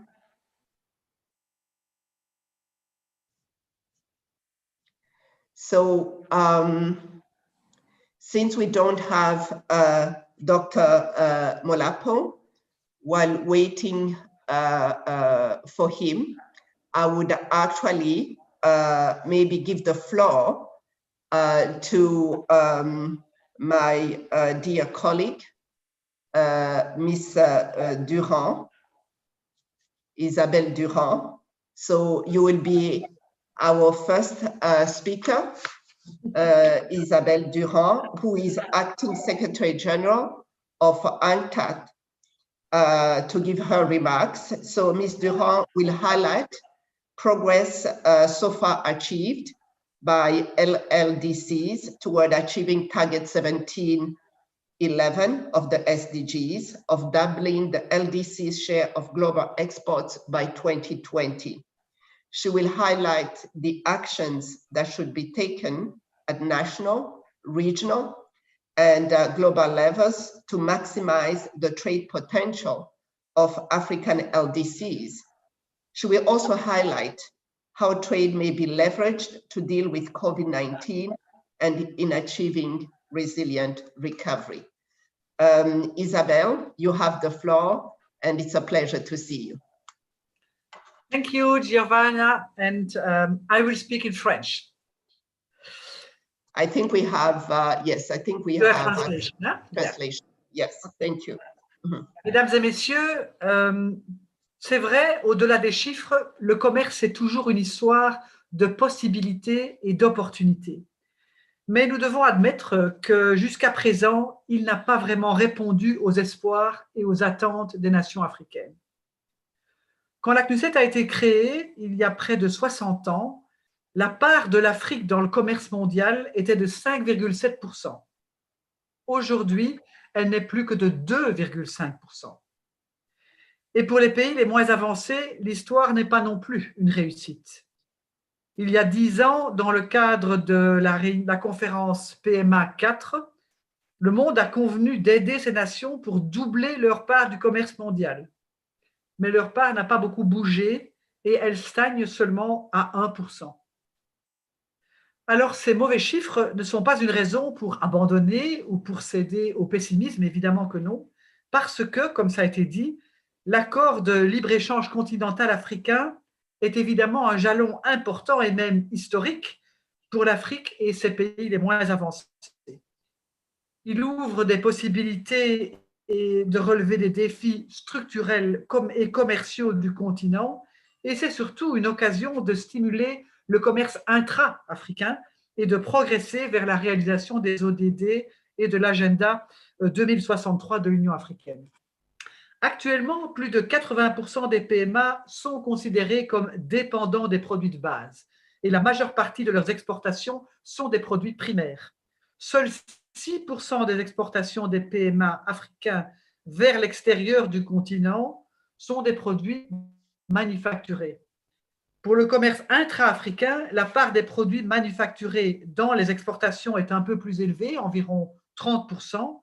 Ça montre donc que le continent peut servir de destination pour la production à plus forte valeur ajoutée des PMA africains. Mais le problème est que les destinations intra-africaines absorbent à peine 17% des exportations totales des PMA africains. Par conséquent, la possibilité de bénéficier d'exportations plus sophistiquées, plus complexes, vers les marchés régionaux est assez limitée. L'accord de libre-échange est donc une opportunité pour une plus grande diversification en promouvant l'engagement dans des activités économiques plus complexes et pour améliorer les capacités productives afin de rivaliser et de participer aux chaînes de valeur régionales et mondiales. Mais pour ce faire, deux conditions doivent être remplies. La première, c'est que les PMA africains doivent développer de nouvelles capacités productives et évidemment renforcer celles qui existent déjà. Ça doit permettre la modernisation de l'agriculture et des services agricoles et l'engagement dans de nouvelles activités à plus forte valeur ajoutée et à plus forte productivité du travail. À l'heure actuelle, en effet, les capacités productives des PMA africains sont inférieures de 30% à celles des autres pays en développement, selon notre indice des capacités productives. Les PMA ont donc pris du retard, et en particulier dans deux domaines, tous les deux liés aux infrastructures, celui des technologies de l'information et de la communication, dit les TIC, et celui des transports et de l'énergie. Dans le domaine des TIC, les pays moins avancés africains se classent jusqu'à 56% en dessous des autres pays en développement, ce qui évidemment limite leur accès à la technologie et à l'information ou à une communication fluide avec les fournisseurs et les clients. Elle empêche également les entreprises de bénéficier des derniers développements technologiques et d'exploiter le potentiel du commerce électronique. Le commerce électronique connaissait déjà une croissance rapide avant le Covid, mais évidemment la crise a accéléré de façon fulgurante son usage et a ainsi mis en lumière l'importance cruciale de disposer d'infrastructures, de compétences et de politiques numériques adéquates. Une infrastructure énergétique et de transport est également défaillante ou insuffisante et ça ne constitue pas seulement un frein au commerce électronique. Plus généralement, le fait d'avoir une faible infrastructure énergétique et de transport a pour effet de ralentir les activités des entreprises, d'augmenter leurs coûts de production, ce qui évidemment affecte négativement leur compétitivité sur les marchés nationaux et internationaux. Il est un fait que plus de 40% des entreprises des PMA identifient l'accès insuffisant à une électricité fiable comme une contrainte majeure à leur développement. L'insuffisance des infrastructures de transport, quant à elle, empêche une distribution efficace des marchandises dans la région. C'est donc un double handicap. Ainsi, pour bénéficier de la zone de libre-échange, une priorité pour les PME africains, c'est vraiment d'accélérer les investissements dans différents types d'infrastructures et de favoriser le développement de leur capacité de production. Ça, c'était la première condition. La deuxième condition pour récolter les bénéfices de l'intégration régionale, c'est de s'assurer que le libre-échange continental profite aux entreprises du continent plutôt qu'aux grandes filiales des entreprises multinationales. La majorité des entreprises nationales des pays les moins avancés africains sont des micros, des petites et des moyennes entreprises. Souvent, elles ne parviennent pas à moderniser leur production ni à réaliser les économies d'échelle ou à opérer simultanément sur plusieurs marchés. Elles ne peuvent donc pas tirer profit de marchés plus importants. C'est pourquoi les décideurs politiques doivent adopter des politiques qui favorisent les entreprises dynamiques, les soutenant dans l'amélioration de leurs produits, de leurs technologies, pour qu'alors elles puissent en effet tirer profit des opportunités du marché. Enfin, pour permettre aux PMA africains d'être compétitifs sur des marchés libéralisés, les règles d'origine de l'accord continental doivent être très bien élaborées et bien mises en œuvre. Mesdames et messieurs, la crise du Covid-19 a évidemment gravement affecté le commerce international. On a vu toutes les restrictions d'exportation qui ont été extrêmement pénibles à supporter pour un bon nombre des PMA. Nous devons donc relancer le commerce le plus rapidement possible afin de l'utiliser cette fois comme un moteur de croissance inclusive et soutenable. La CNUSET estime que la crise du Covid-19 actuelle risque de réduire le PIB des économies africaines de 1,4%. Les petites économies pourraient connaître des contractions allant jusqu'à 7,8%. Et cette contraction est principalement due à une réduction des exportations de matières premières et à des pertes de recettes fiscales, ce qui évidemment réduit la capacité des gouvernements à répondre à la crise. Donc, la seule libéralisation du commerce ne fera pas automatiquement de l'accord de libre-échange un succès, qui, au contraire, en l'absence de politique active, pourrait même générer des perdants. C'est pourquoi l'accord de libre-échange nécessite des choix politiques et des politiques très actives. Cet accord de libre-échange prévoit que la libéralisation du commerce se fera progressivement, en particulier pour les PMA. Et cela devrait donner au gouvernement des PMA africains le temps de mettre en œuvre des politiques qui développent les capacités productives nationales et l'entrepreneuriat en vue de transformer progressivement leurs économies et de les rendre prêtes, je dirais, à cette ouverture. Ce n'est que de cette manière que les entreprises africaines pourront exploiter les possibilités de croissance dans les chaînes de valeur régionales et mondiales. Le renforcement des capacités productives n'est jamais une tâche facile, mais en tout cas, au nom de la CNUSET, je peux assurer les pays les moins avancés africains que nous sommes et nous serons à vos côtés pour vous accompagner dans cette voie de renforcement des capacités productives. Je vous remercie pour votre attention.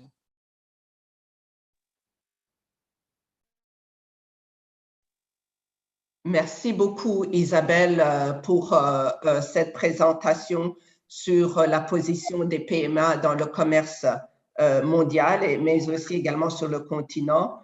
Donc, une position très, très difficile que vous venez de présenter avec des chiffres à l'appui, mais également, vous avez fait part des conditions nécessaires qu'il faudra mettre en place pour que les PMA puissent en fait changer drastiquement de position et d'avancer dans le contexte de l'accord de libre-échange qui va nécessiter, comme vous avez dit, des choix de politique très actifs de la part des gouvernements des PMA.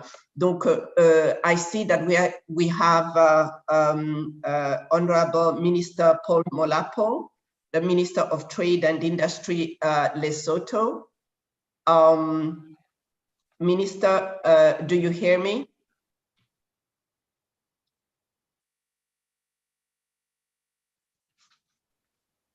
Dr. Molapo. No, I think. Yes, now I can hear you. Do you hear me? Yes, now we hear you. Yes, we hear you. We hear you and we see you. And thank you. Okay. Thank you, Minister, for being with us. And we started with Ms. Isabelle Durand, the Acting Secretary General of UNTAD. And I'm going to give you now the floor. You are going to share with us the experience of Lesotho's in participating in international trade and the role of international trade in driving Lesotho's national development endeavors. You will also share the challenges faced by your country, lessons learned, and best practices to further integrate into regional and global trade. The floor is yours, Dr. Molapo. Thank you. Thank you very much. Sorry for the inconvenience. We have a problem here of this connection. I was not able. The first I could hear, I could see you and hear you, but I realize you are not hearing what I was saying. Anyway, moderator, Miss Excellencies, ladies and gentlemen, at the outset, let me thank the organizers of this event for giving me an opportunity to participate as a panelist and to share our views and issues that affect least developed countries, especially those that are trade related. As we continue to be faced with various structural challenges which cut across economic and social issues. Moderator, the trade, especially international trade, remains an important policy goal to achieve developmental aspiration for small economies like Lesotho. International trade has played a significant role in driving Lesotho's national development agenda that pursue export-led economic growth as encapsulated by the National Strategic Development Plan, the so-called NSDP2 in Lesotho. It is one of the key levers to getting Lesotho on a sustainable development path. It is for these reasons that we embarked on the development of a comprehensive national trade policy together with the National Trade Strategy, also known as the National Export Strategy, which we launched in December 2020. Further to this effort, we upgraded and relaunched in December 2020 the Lesotho Trade Information Portal. These initiatives will enable Lesotho to continue to participate meaningfully in the global trading laws, which resulted in the Business Licensing and Registration Act. This maintaining existing one, as well as to fare well in the doing business rankings, which will level the playing field for both domestic and foreign investors. Moderator, Lesotho currently benefits from membership in various trade agreements under the auspices of the Southern African Customs Union, the so-called SACU, and the South African Development Community, SADC. In addition, Lesotho has also taken advantage of the non-reciprocal market access under the generalized system of preferred, including dispensations such as the African Growth and Opportunity Act, the AGOA. These trade agreements and arrangements have enabled Lesotho to participate in the global and regional value chains, resulting in industrialization in certain sectors of the economy. Thousands of jobs have therefore been created and maintained. The recently launched African Continental Free Trade Area, AfCTA, provides additional market access opportunities. The aim is to empower micro, small, and medium enterprises to increase their share of trade as we strive to penetrate the African market by supplying goods and services to the rest of the continent. And we believe that this is attainable. Moderator, the World Trade Organization Trade Facilitation Agreement was agreed at an opportune time, just a little over 2 years after coming into effect of the Istanbul Program of Action, though implementation started in 2017. It has enabled us to realize the benefits brought by the same agreement. For instance, Lesotho has embarked on reform pertaining to cross-border trade through, among others, implementation of coordinated border management, preferred trade system, the relaunch of the Lesotho Trade Information Portal for ease of doing business. These are meant to eliminate border inefficiencies and barriers, simplify rules and procedures, improve transparency, predictability and availability of information, increase level of compliance, increase speed of which business transact, and reduce cost of doing business. Despite progress made, there are challenges pertaining to undiversified export products and market. Our main export remain concentrated on a few products where value added need to be enhanced. And these products are also destined to handful markets. Be that as it may, Lesotho is focusing on diversifying goods and services. And it is our fervent benefit, belief that in our case, increasing trade with other countries will lead to creation and maintenance of the much needed jobs, especially for the youth and women.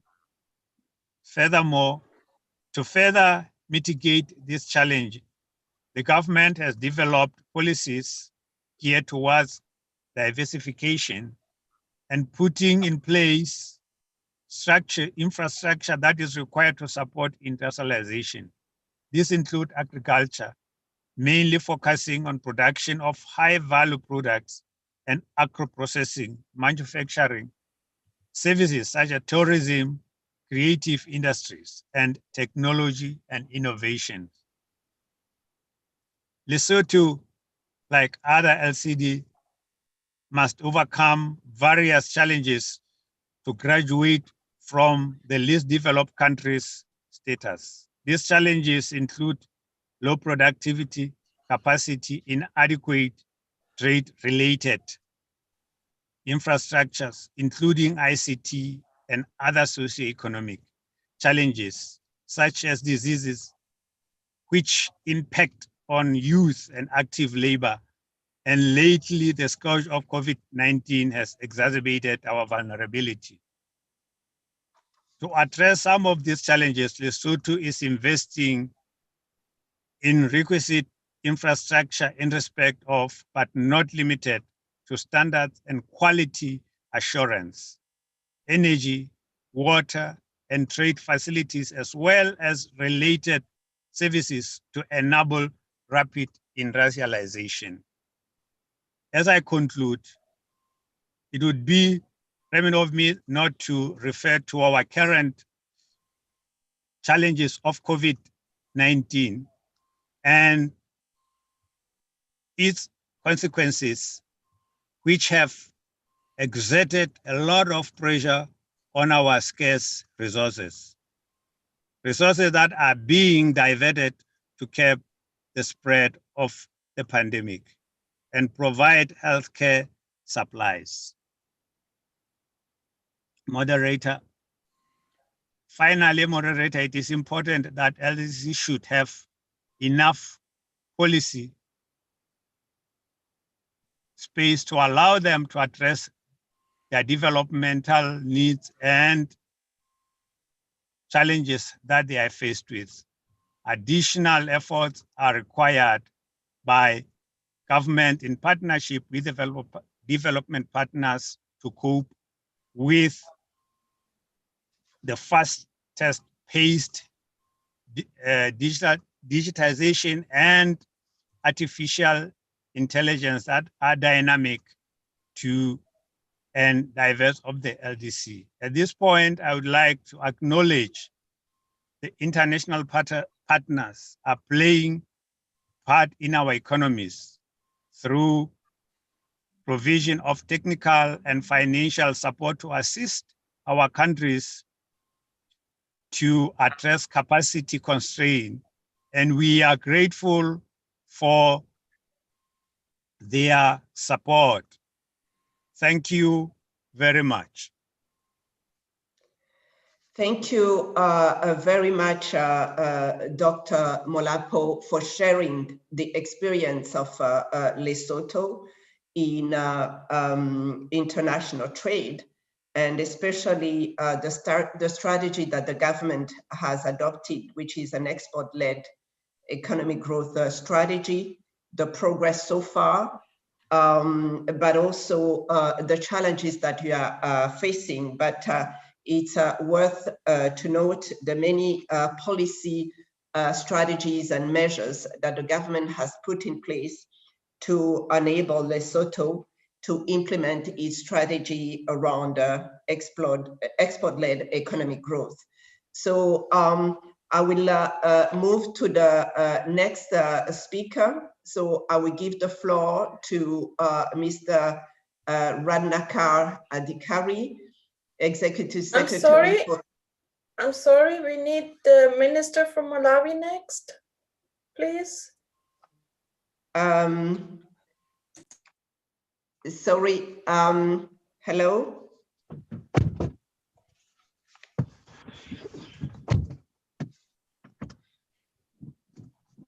Sorry, hello? If you could kindly give the floor to Honorable Minister Gwengwe, please.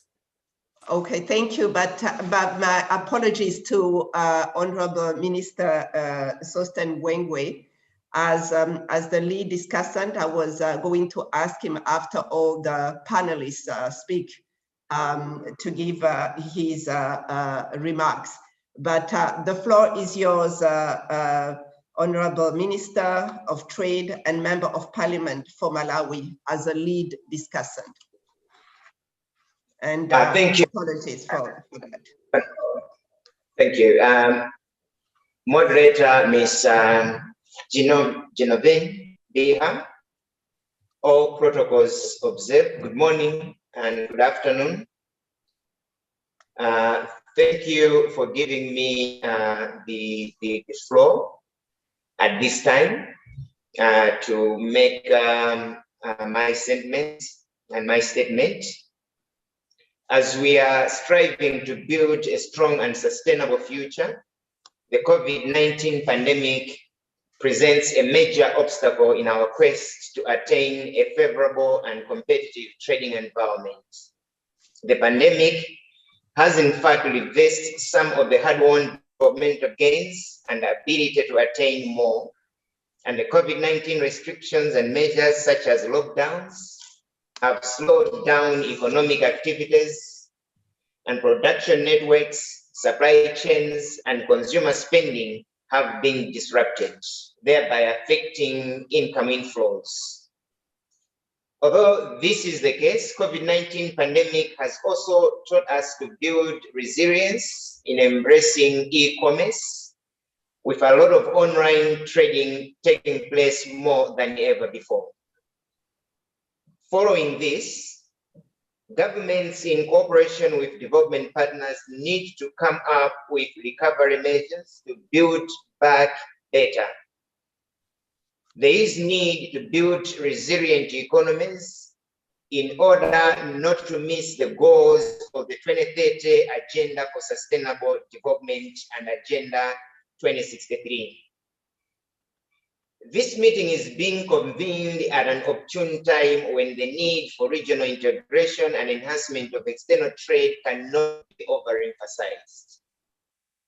The African Continental Free Trade Area demonstrates the eagerness by our governments to utilize regional integration as a tool for achieving favorable trade conditions and shared economic prosperity through structural transformation at continental level.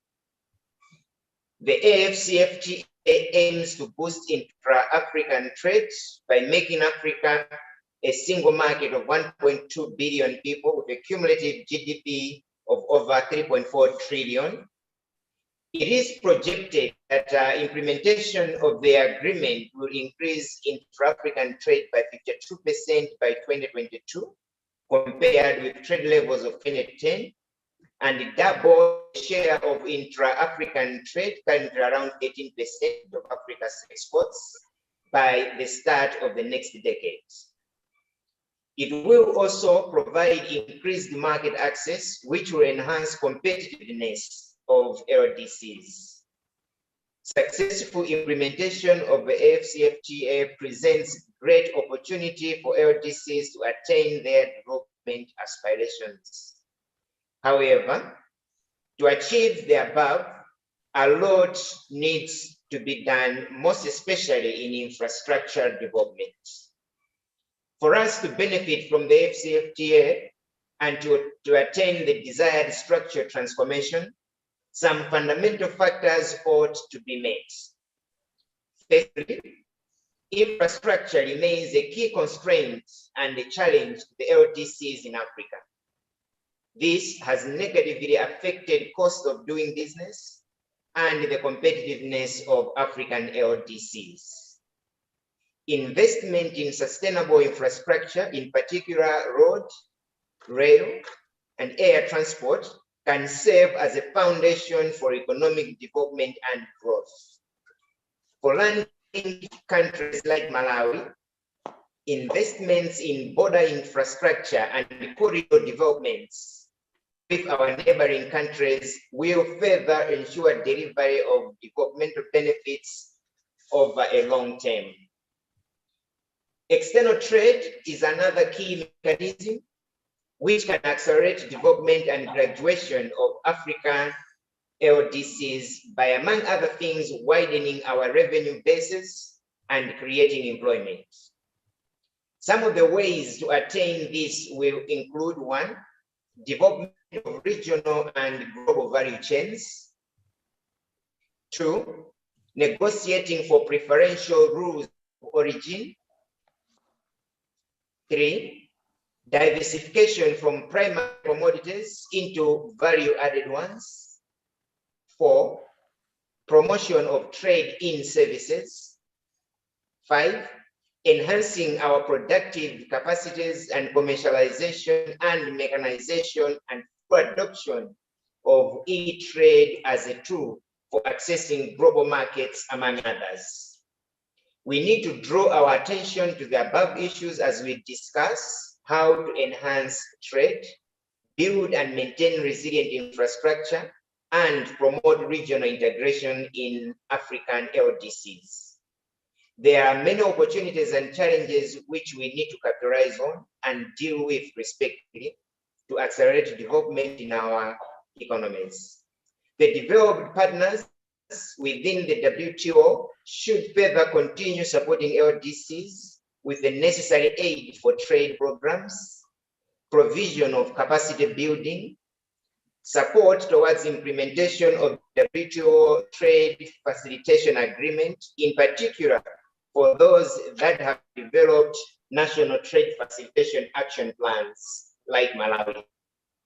More preferential market access should be encouraged with minimum or no non-tariff barriers for LDCs. Lastly, let me thank the United Nations for organizing this very important review meeting despite the challenges posed by the COVID-19 pandemic.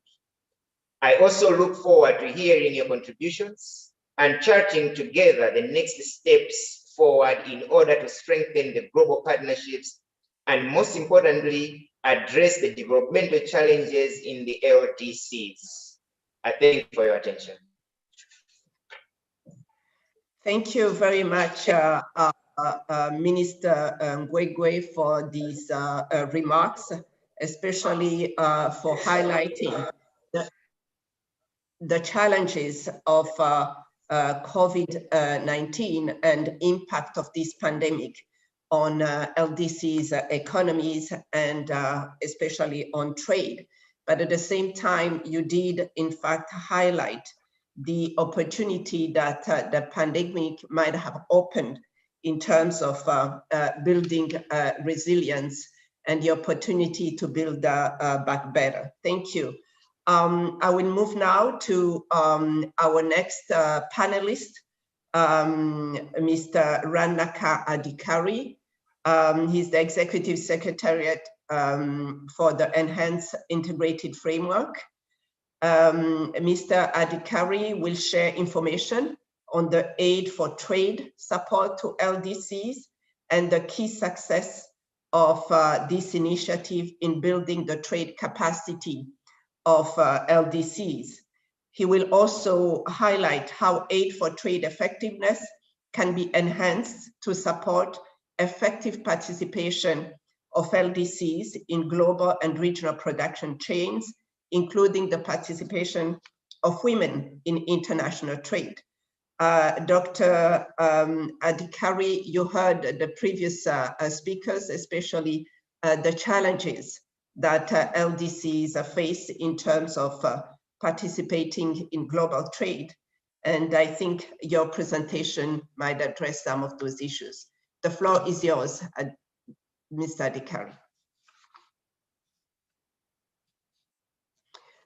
You are muted. Yes. Yes. Here yeah, thank you. Thank you. Thank you, Madam Moderator, for providing this opportunity. Let me first of all wish you good afternoon in Africa and Europe, and good morning in the Americas, including USA and Haiti, and possibly if anybody is listening from Asia Pacific, good evening. I would like to thank OHRRLS and the government of Malawi for this opportunity. As you rightly pointed out, Madam Moderator, ministers have already highlighted those challenges. Those challenges are emanating from the fact that there's a huge market failure that exists in the area of information policies, in the area of procedure, institutions, and infrastructure that need to be addressed in order to help LDCs, particularly in Africa, compete effectively in the global economy. And this is the very rationale for the aid for trade.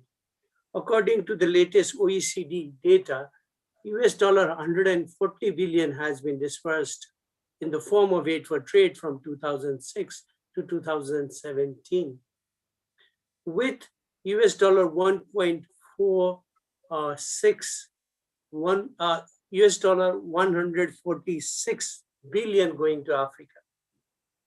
There's a compelling evidence to suggest that in low-income countries, including most LDCs in Africa and Haiti, $1 spent on aid for trade generates nearly $20 worth of exports. So that shows the kind of effectiveness and the impact at the aggregate level.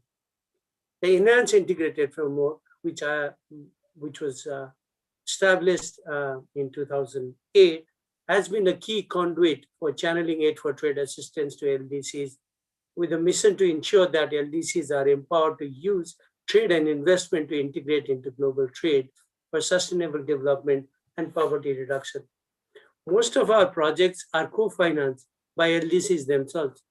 or through contributions from other donors and private sector. This kind of approach is unique in international development community, but it guarantees that LDCs fully own their own trade agenda. Allow me to highlight a few examples of success. Through the EIF support, over $1.5 billion of exports have been facilitated so far, and LDCs have been able to break into 122 new international markets. The EIF has contributed to the effective targeting of over $1.9 billion of aid for trade resources from development partners toward LDC's priorities as identified by the analytical work that EIF supports, which is known as Diagnostic Trade Integration Studies. Over 10,000 micro, small, and medium-sized enterprises have been supported to improve their participation in a strategic value chain. With our host country for this event, Malawi, leading in some of these achievements, I just want to highlight two examples from Malawi. Through an innovative process for training smallholder growers of exports crop, the average income of participating groundnut farmers increased by 160%, and those growing soybeans by 240%. Similarly, the Malawi Investment and Trade Center, MITC, helped facilitate over $70 million in new export orders and $350 million in investment deals through the EIF support. However, this vital channel of prosperity has suffered from COVID-19. With the kickoff of African Continental Free Trade Area's implementation, aid for trade, as ministers have also highlighted, would be crucial in assisting African LDCs to improve their capacity for implementation and take advantage of the market access opportunities. Now let me come to the second point. Aid for trade has led to impactful results on the ground, particularly in the LDCs. However, this can be even more impactful, and some elements are worth considering.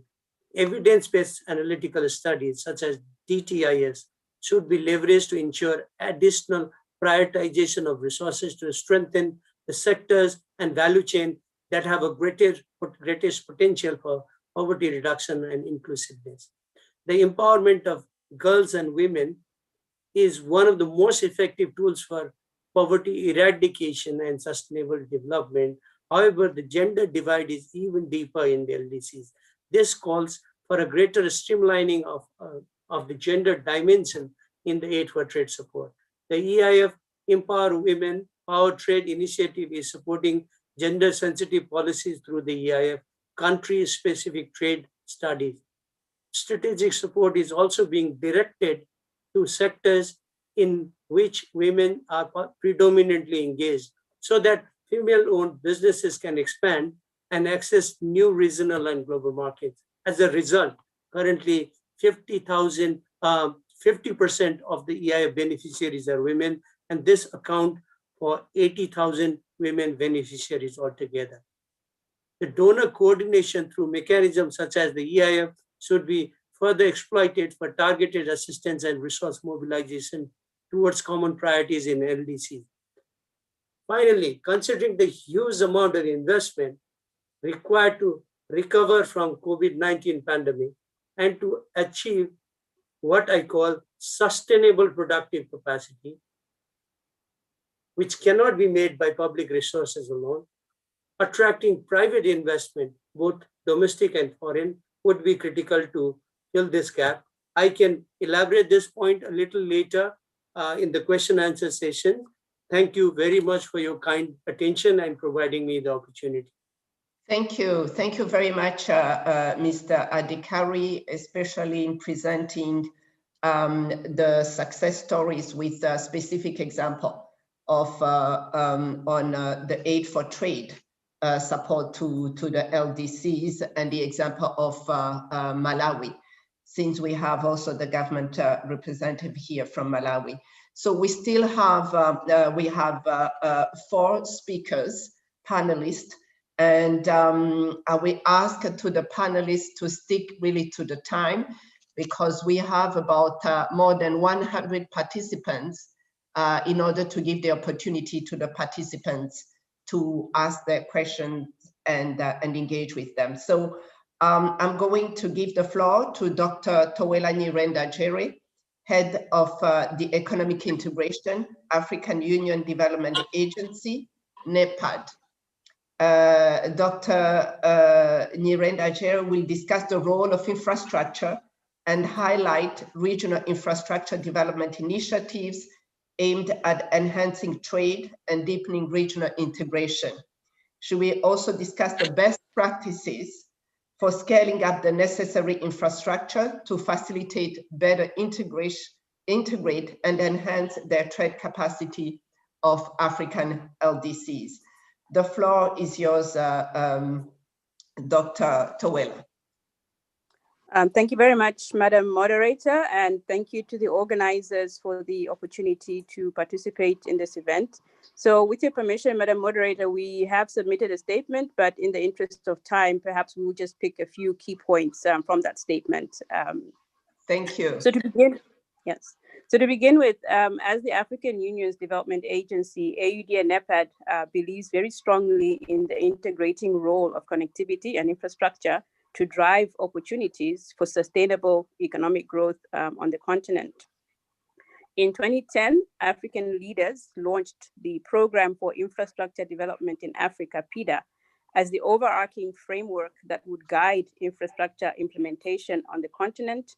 PIDA is a long-term 30-year strategy set for implementation up to 2040, and it builds on previous infrastructure development efforts by bringing together under one umbrella the 4 key sectors in infrastructure, which are energy, ICT, transport, and water.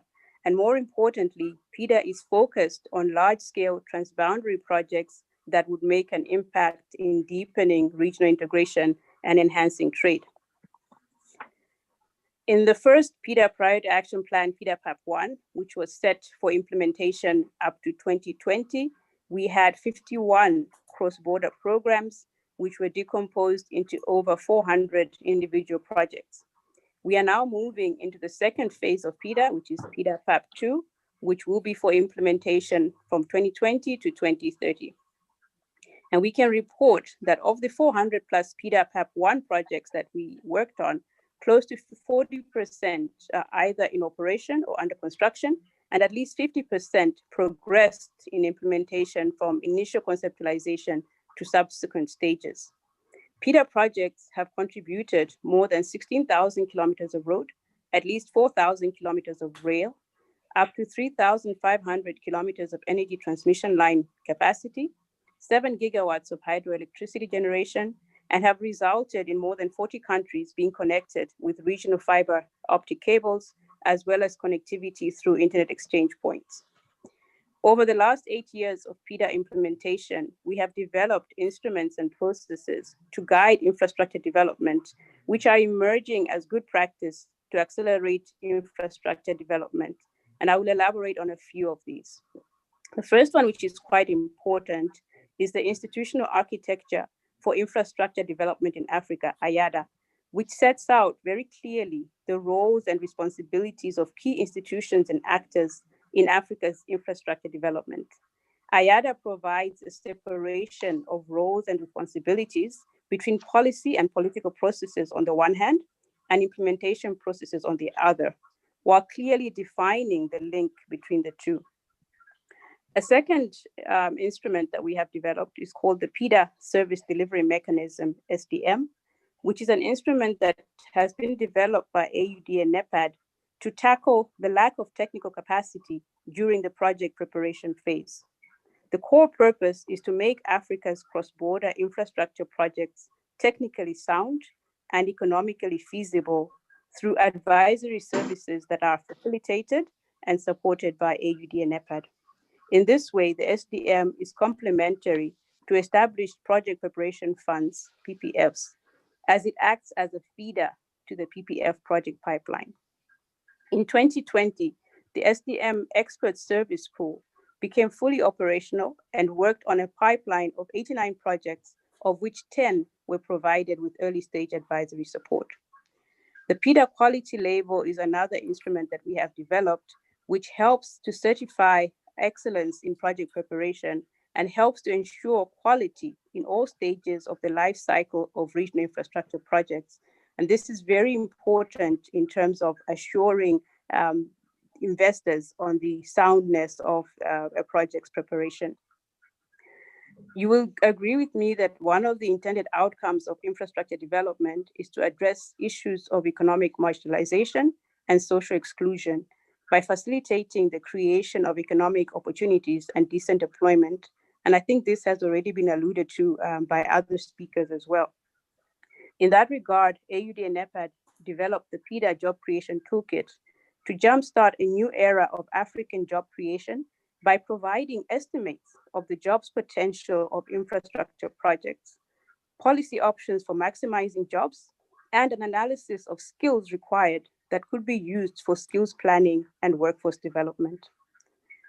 The Presidential Infrastructure Champions Initiative, PICI, which was started under leadership of the South African presidency, is another tool that we use in infrastructure development. And what it is an opportunity for African heads of states and government to become actively involved in the development and implementation of regional and continental infrastructure projects. The champions bring visibility, help to unblock bottlenecks, coordinate resource mobilization, and provide leadership to ensure rapid project implementation. Currently, 11 heads of states are championing various infrastructure projects on the continent. Lastly, I want to mention Move Africa, which is an initiative that we started in anticipation of the Continental Free Trade Area with the idea of looking at the bottlenecks that exist at our various border posts and beginning to understand what those bottlenecks would be and how to then address them for the efficient movement of goods, peoples, and services across borders. So drawing on the lessons of the last 8 years, for the next phase of PIDA. Excuse me, Dr. Tawela, can you try to wrap up? We still have other speakers. Yes. Okay. Thank you. So I think the main thing to note is that in PIDA PAP 2, we are focusing on corridor development, and that has already been alluded to, I think, as an important aspect of infrastructure development as far as facilitating trade. And what I would like to do maybe is just to end with some of the recommendations that we see as being necessary as we consider the next phase of the successor to the Istanbul Plan of Action. So the first thing I think is that we One minute, Dr. Tawela. Sure. Sorry for interrupting. Yeah. No problem. So we need to consider the build out of sustainable, resilient, and high quality infrastructure. We need to ensure that corridor development is an integral part of our efforts at boosting intra-African trade. We also need to make sure that infrastructure is provisioned such that it is able to open up markets and enhance opportunities in our rural economies. And then we also have to work very closely with the private sector in terms of mobilizing the requisite resources, but also ensuring that adequate resources are allocated for early stage project preparation. Thank you very much. Thank you very much, Dr. Nirenda Jere, especially in presenting the achievements of PIDA and the instruments and toolkits that accompany the PIDA, but also recommendations moving forward. I will now move and give the floor to Ms. Emily Mburu-Ndoria, Director of Trade in Services and IP, African Continental Free Trade Area Secretariat. Ms. Ndoria will enlighten us about the AFCFTA and what opportunities it presents to African LDCs integrated into trade and value chains. She will also highlight the necessary prerequisites for the LDCs to effectively benefit from the new agreement and the needed support for the effective participation. So Ms. Ndoria, you have the floor, and we already heard from the other also speakers about the African Free Trade Area Agreement and the opportunities that it could offer to LDCs. Thank you very much, Madam Moderator, and thank you so much to the organizers for inviting the AFCFTA Secretary to participate in this meeting, as has been mentioned, and we all know LDC, the African continent has the highest number of LDCs.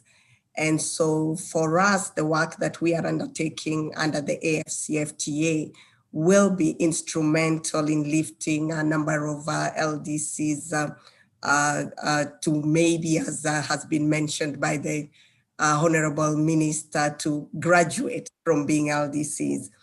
And moving on, as you may all recall, 1st January 2021 was a very historic day for the continent of Africa and the diaspora at large.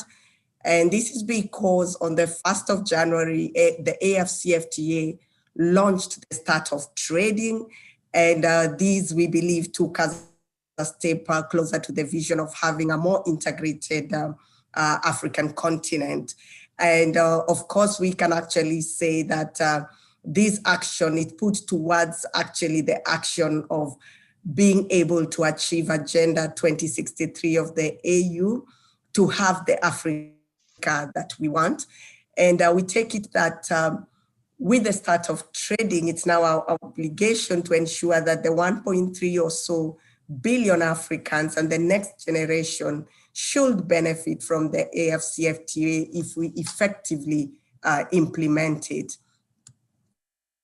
And as of now, maybe just to put a highlight on where we are at, we have 54 of the 55 member states of the AU that are signatories to the AFCFTA agreement. And of that number, we have 36 countries that are now state parties that have deposited the instruments of ratification. And it's good to see that the meeting is being held virtually, but it is being hosted by the Republic of Malawi, whereby the Republic of Malawi and Zambia are the latest to have ratified this year.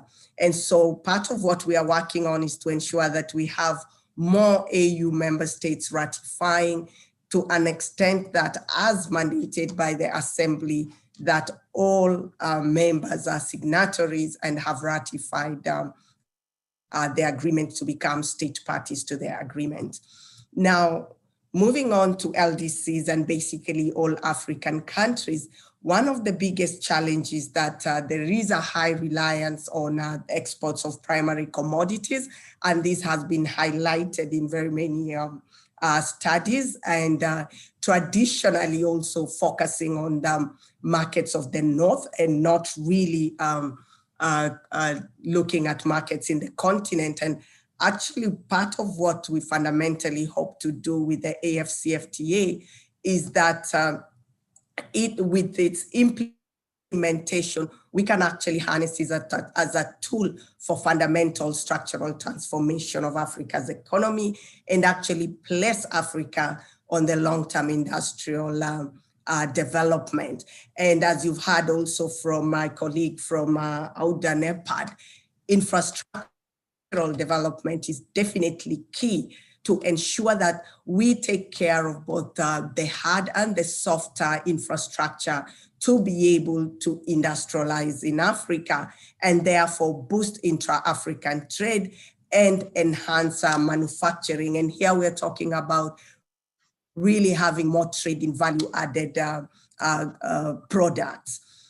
If we go by the estimates that have been given by the World Bank, that by 2035, with the implementation of the AFCFTA agreement, we should see a lifting of additional 30 million people from extreme poverty and about 68 million people from moderate poverty, and also have a real income gains from the full implementation of the agreement, which will lead to an increase of 7%, or let's say nearly US dollars 450 billion.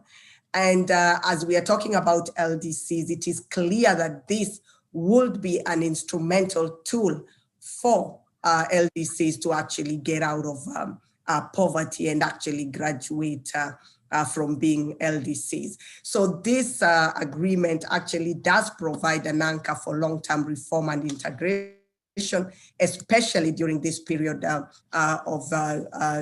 COVID-19 pandemic and the consequences that it has caused to most economies. So we can actually use the AFCFTA as a tool for us to be able to move from poverty being LDC countries. And it's also estimated that the volume of total exports, and here we'll look at it from the intracontinental exports will increase by more than 81%, and also African exports to non-African exports. And non-African countries will also rise by about 19%. And in total, we'll see an increase of about 29% of exports relative to our business as usual or current figures that we have. So this just provides us a snapshot of what the AFCFTA agreement can actually do for those that are state parties to the agreement, which of course then includes a number of LDCs or the majority of LDCs, and it would also create new opportunities for the manufacturers and workers that have invested in Africa. If we look at what the agreement hopes to do, and in this case, I'll talk about it in terms of the current situation whereby we have negotiated and are still negotiating the liberalization of— Ms. Ndoria, may I ask you to try to wrap up with this very good presentation? Okay. So we hope that the decrease in tariffs and elimination of barriers to trade in services will be instrumental in gaining or achieving the gains that we want to see with that I have mentioned earlier. And here the African countries have collectively undertaken to commit to liberalize substantially all trade by looking at about 97% of tariff lines that are to be eliminated. And here there is preference, of course, that has been given to LDCs, that they would have about 10 years to eliminate 90% of the tariff lines, and about 15 years to eliminate the remaining 70% of what we call sensitive products, and the exclusional list of 3% of what they feel they still want to keep. And when we look at the commitments that have been done so far, we can see that about 75% of the African Union membership has actually given their offers, and this includes some customs union, and that's the East African Community, CEMAC, and also ECOWAS. So just in a nutshell, we can say that for us to be able to participate in the development of regional value chains and also to integrate into the global value chains, we need not only to reduce tariffs, but also to ensure that there is trade facilitation instruments that help in lowering trade costs and reducing non-tariff barriers. And as I mentioned earlier, improving the hard and soft. Thank you very much. Thank you very much, Ms. Ndoria, for this comprehensive presentation of the African CFTA, and especially in terms of opportunities that it offers to LDCs in terms of improving actually its trade, in regional trade, but also how it can enter the global value chains. I'm going to move now to Mr. Tawfik Rahman, head of the LDC unit in the development division of the WTO. And Mr. Rahman will discuss trade preferences and other WTO related concessions afforded to the LDCs, and how these have helped to increase LDC's trade share. He will also highlight how can this be further leveraged to support LDC's participation in international trade and their post-COVID-19 recovery. So as the WTO prepares for the 12th Ministerial Conference, Mr. Rahman will also apprise us on how the conference can contribute to enhancing LDC's participation in global trade. The floor is yours, Mr. Rahman. Thank you, Madam Moderator, and it's a privilege to be part of this distinguished panel. All protocols observed, let me move on to highlight a few points. Probably I will repeat and reiterate some of the points that have already been made. First of all, 26 of the 33 LDCs in Africa are WTO members, and 6 are in the accession process. So we have welcomed 1 LDC, Liberia, during the last decade. Since 2011, WTO has had 3 major ministerial conferences which have adopted a set of concrete decisions for LDCs. These include duty-free, quota-free market access, preferential rules of origin, LDC services waiver.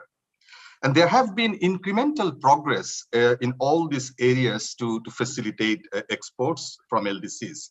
We have seen greater duty-free, quota-free coverage, improved transparency of preferential rules of origin, dedicated discussions of LDC services waiver. But there still remains scope for improvements in the implementation of these decisions. But the fundamental question remains that of the ability of LDCs to gain from these opportunities. Other than the LDC-specific decisions, the IPOA implementation has also been marked with a number of important agreements in the WTO. And I think Minister Molapo of Lesotho and Minister Gwangwe from Malawi have mentioned about the trade facilitation agreement.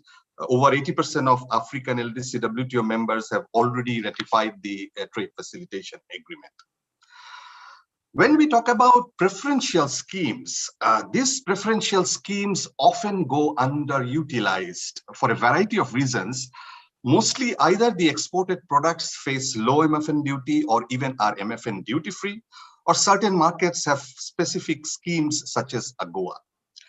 Nearly 80% of exports are primary commodities, and hence the relevance of preferential rules of origin is somewhat limited for certain LDCs. And the crude fact is that the LDC services waiver has so far not been able to create commercial opportunities for LDC services and service supplier. As a result, the share of LDCs in global trade has not seen any discernible improvement over the last decade.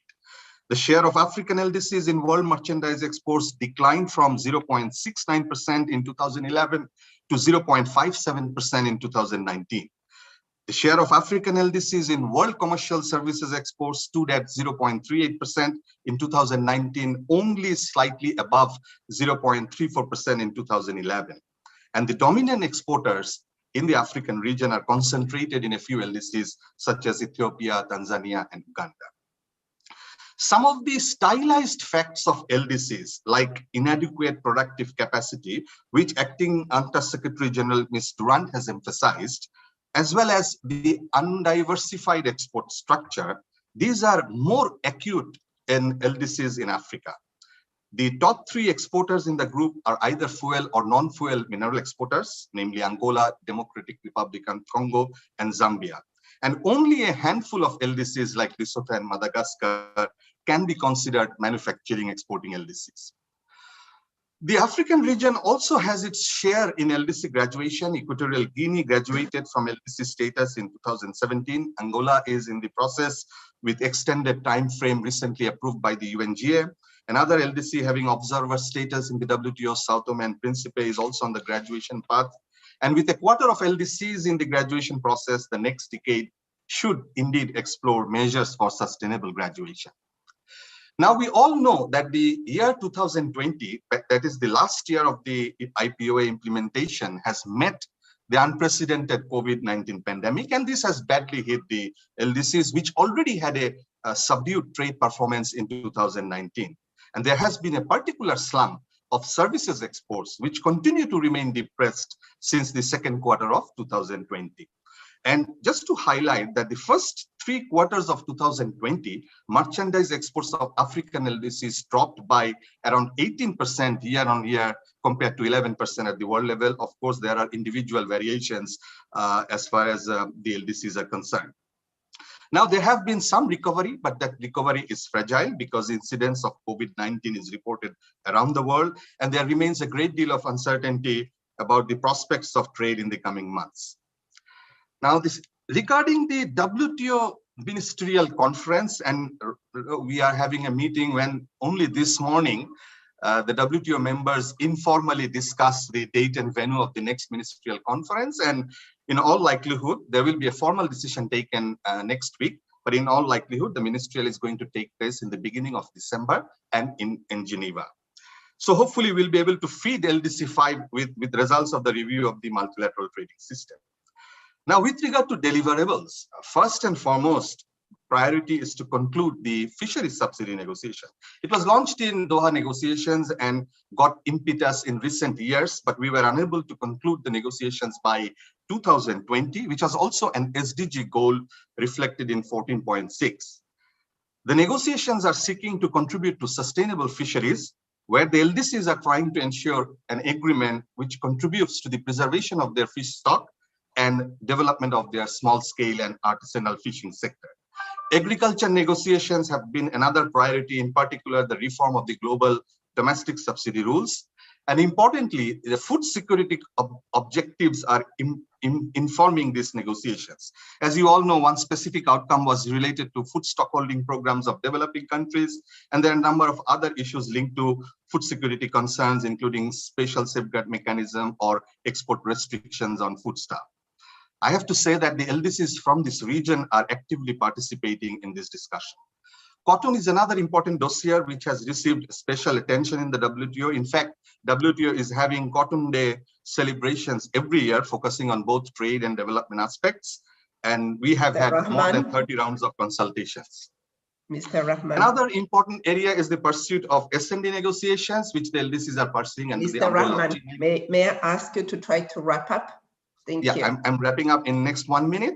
What we are also seeing in the WTO that in addition to this multilateral process, we have some joint sector initiatives which are also moving in parallel, and a number of LDCs are also participating in it. There is critical mass in these processes. So LDCs need to see how they can identify their interest, weigh the merits of this process, and explore measures. WTO members, as of today, have not drawn up possible elements or contours of an MC12 outcome. Given the time available and complexity of working format due to the ongoing pandemic, perhaps all will have to modulate or adapt their ambitions. Finally, I have to mention this, our new DG, Dr. Ngozi Okonjo-Iweala, the first African and the first woman to lead the WTO, will assume office next Monday. She very much subscribes to the view that WTO provides essential support to help developing countries and LDCs recover from the pandemic, as well as support the mission of inclusive growth and sustainable development, including through trade. Thank you, Madam Moderator. I will respond if there's any questions later. Thank you very much, Mr. Rahman, and especially with your last sentence regarding your new executive director, and hopefully with the objective of ensuring that WTO will support sustainable development and inclusive global economy, I may say this way. But thank you for your presentation. And we took note on the fact that there have been some incremental progress, but there's still large scope for improvement. It's interesting there is, before I give the floor to Ms. Louise Wiggett, I think that across the presentations that we heard, there is this recurrent issues in terms of the major challenges basically related to inadequate productive capacities and undiversified exports. And since Ms. Louise Wiggett, Chief Executive Officer, Global Trade Solution, is here as a private sector representative, we hope that you'll be able to address some of these issues in terms of solutions. Ms. Wiggett will highlight opportunities for the private sector, in particular for the macro, small, and medium enterprises in the African CFTA, and what key elements are necessary to enhance their participation in international trade, including in regional trade. Should we also highlight how we can ensure that landlocked LDCs are not left behind and are integrated into the regional and global trade? So she will present her views on the role of the private sector in the new program of action for LDCs and in the COVID-19 recovery efforts for LDCs, by LDCs. And when we speak of the private sector, usually challenges are opportunities for the private sector. The floor is yours, Ms. Wiggett. Thank you very much, Ms. Moderator. I really appreciate your kind words. It's normally difficult to come from a private sector perspective because our views are so different and our worlds are so different. I also want to thank the organizers for inviting me onto this very distinguished panels. And I'm hopefully going to stick to the 5 minutes allocated to me because I know you're running short on time.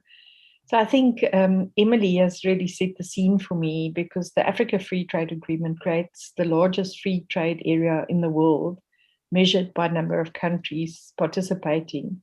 What is even more staggering is the fact that the pact connects 1.3 billion people across 55 countries with a gross, combined gross domestic product of 3.4 trillion US dollars. So what we've realized from a private sector perspective and also from LDC perspective is that the opportunity for Africa to trade with Africa is actually immense.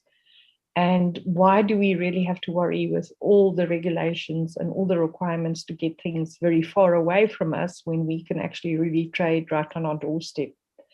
The counter to that is really that the regional development and the availability of information on the continent in terms of complying with all the regulatory frameworks are really limiting. And that is really the area where we see a huge opportunity to participate with organizations like UNTAC, WTO, and also WCO to make trade-related information more available, specifically to small, medium enterprises and women entrepreneurs, because that is really the heartbeat of the growth of trade in Africa.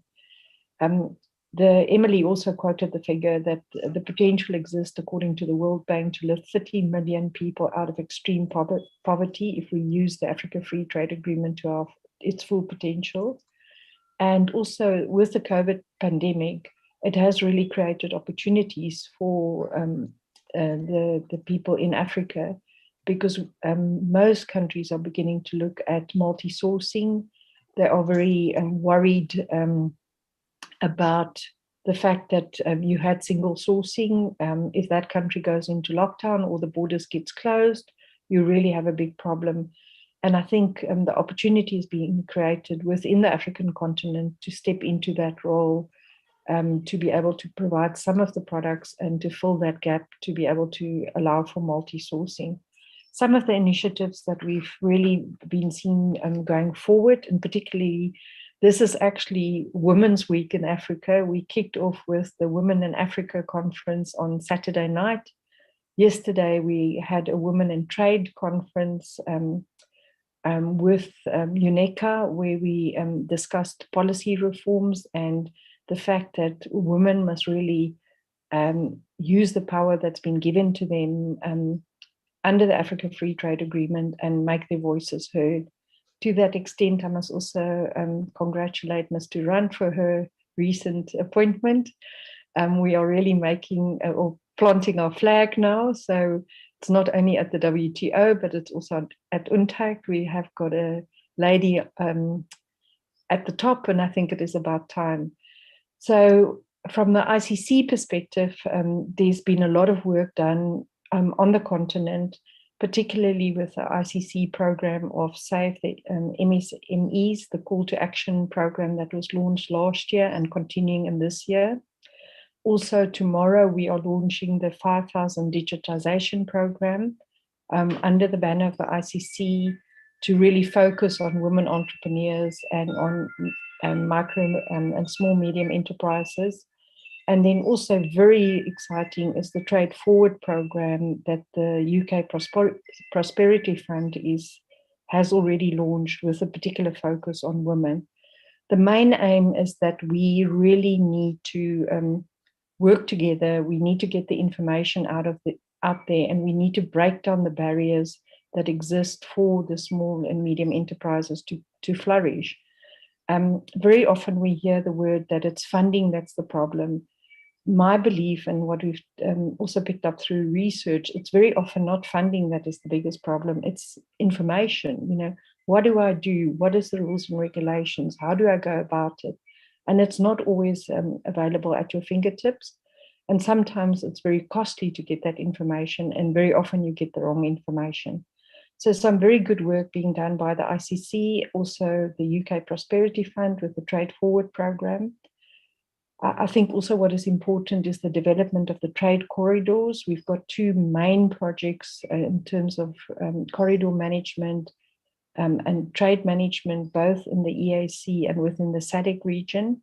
The hope is that we can get these two programs to link up together, that we don't have to replicate information again. And then within the customs space within the continent, there is some very exciting modernization programs, two which I would like to mention close to my heart. Within the SACU region, we are busy with a regional AEO program, and with a particular focus on small, medium enterprises, which was really good because when we engaged with the customs authorities, we identified the need that small and medium enterprises actually cannot comply with all the regulations and the compliance requirements under a normal AEO program, and that we should develop a special recipe for the SMEs to enable them to also get the benefits under our AEO program.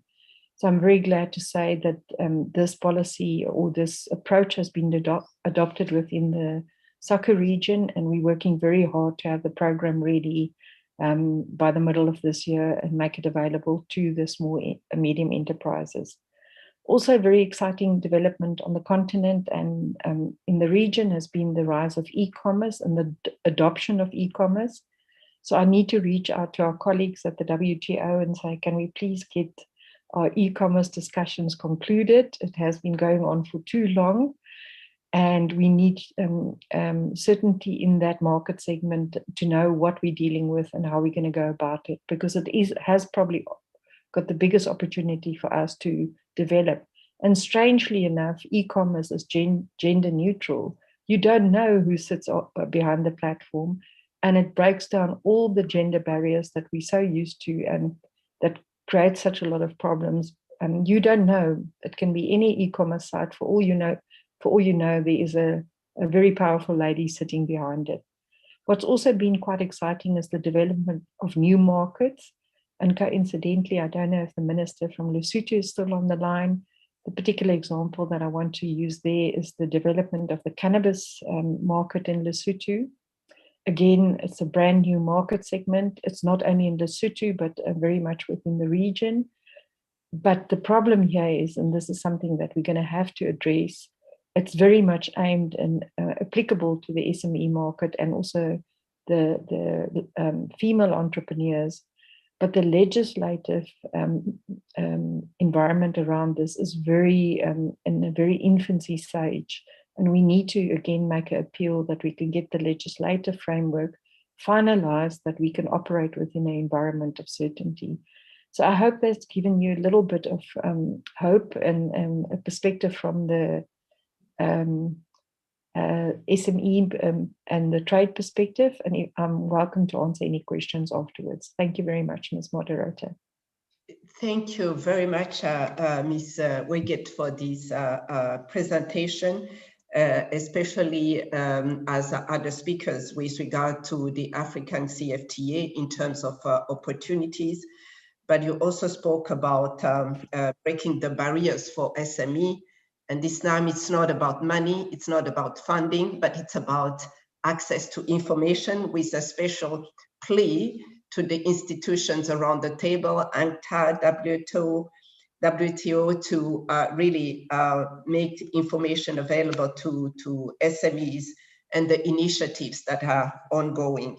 So we have actually done the round of the panelists, and I would like to thank the panelists for really their presentations.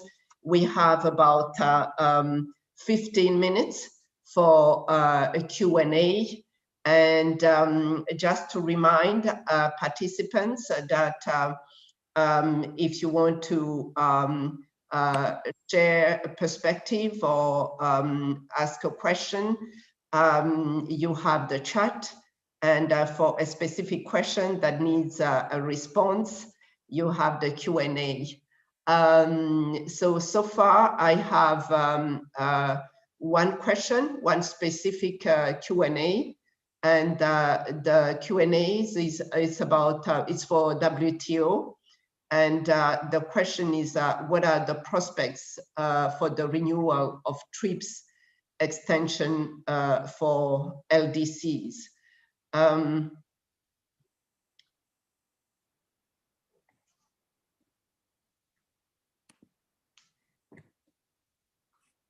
Mr. Rahman?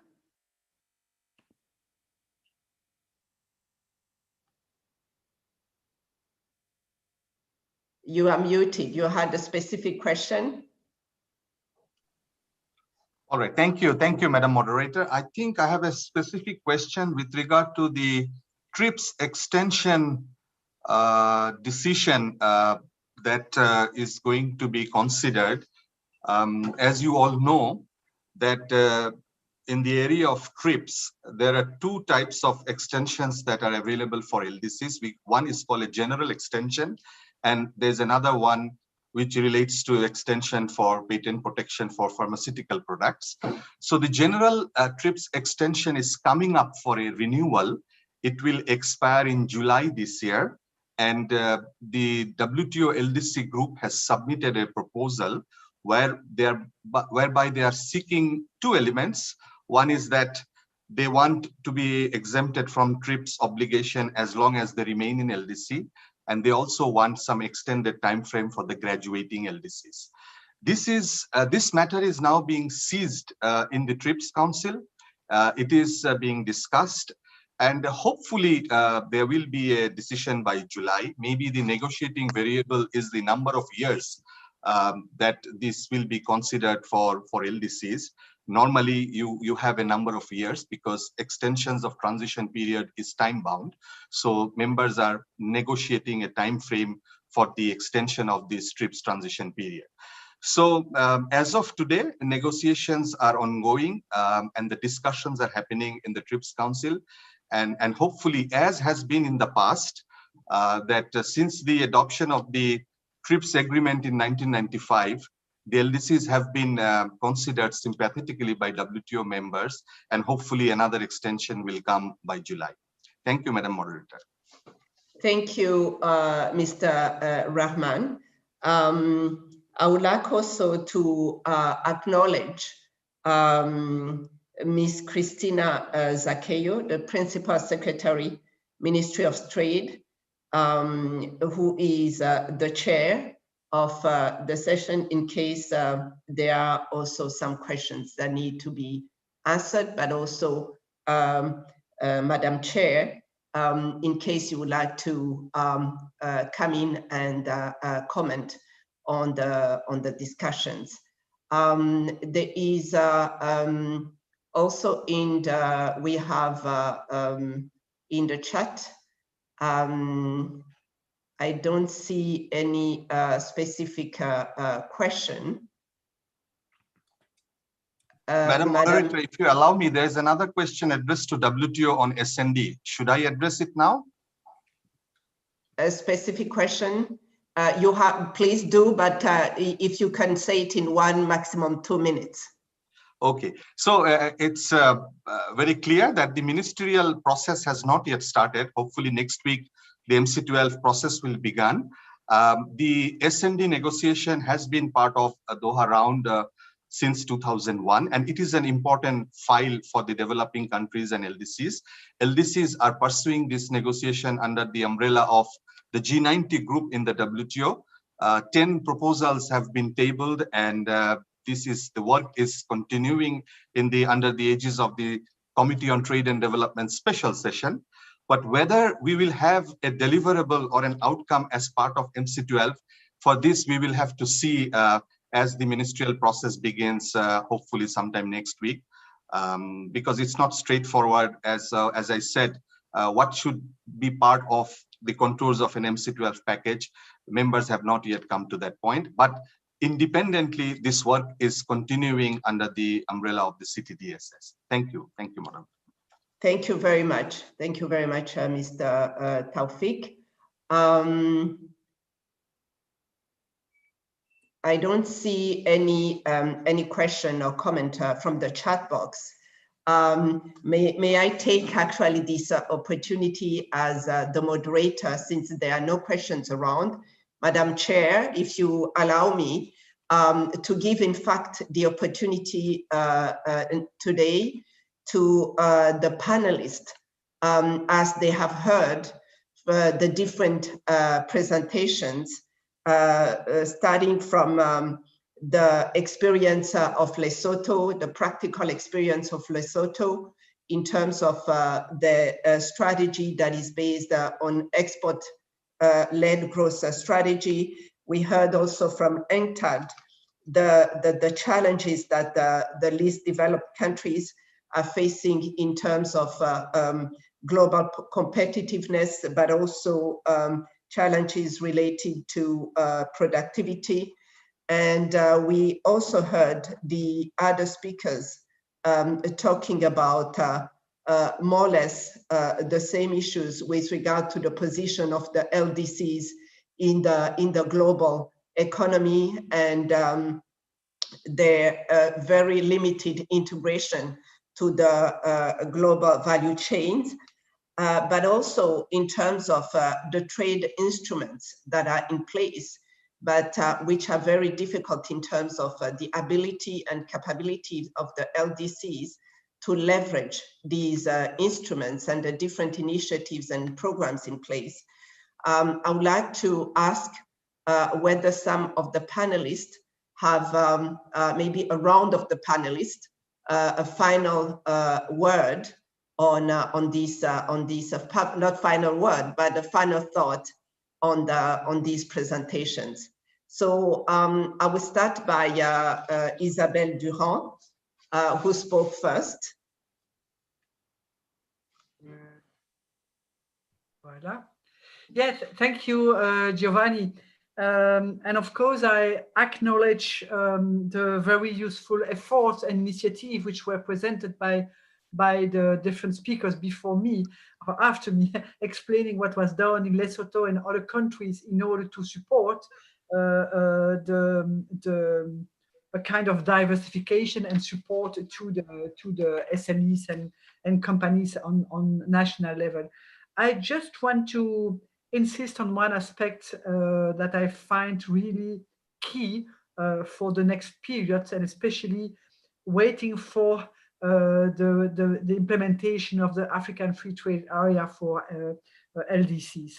What I said about infrastructure is for me totally key, because the question of electricity, the question of infrastructure related to the ICT are really efforts that sometimes it could be perceived, and I understand that very well, that in the LDCs, the priorities are so numerous that when you have to prioritize different things, and sometimes it appears that social priorities are the most important.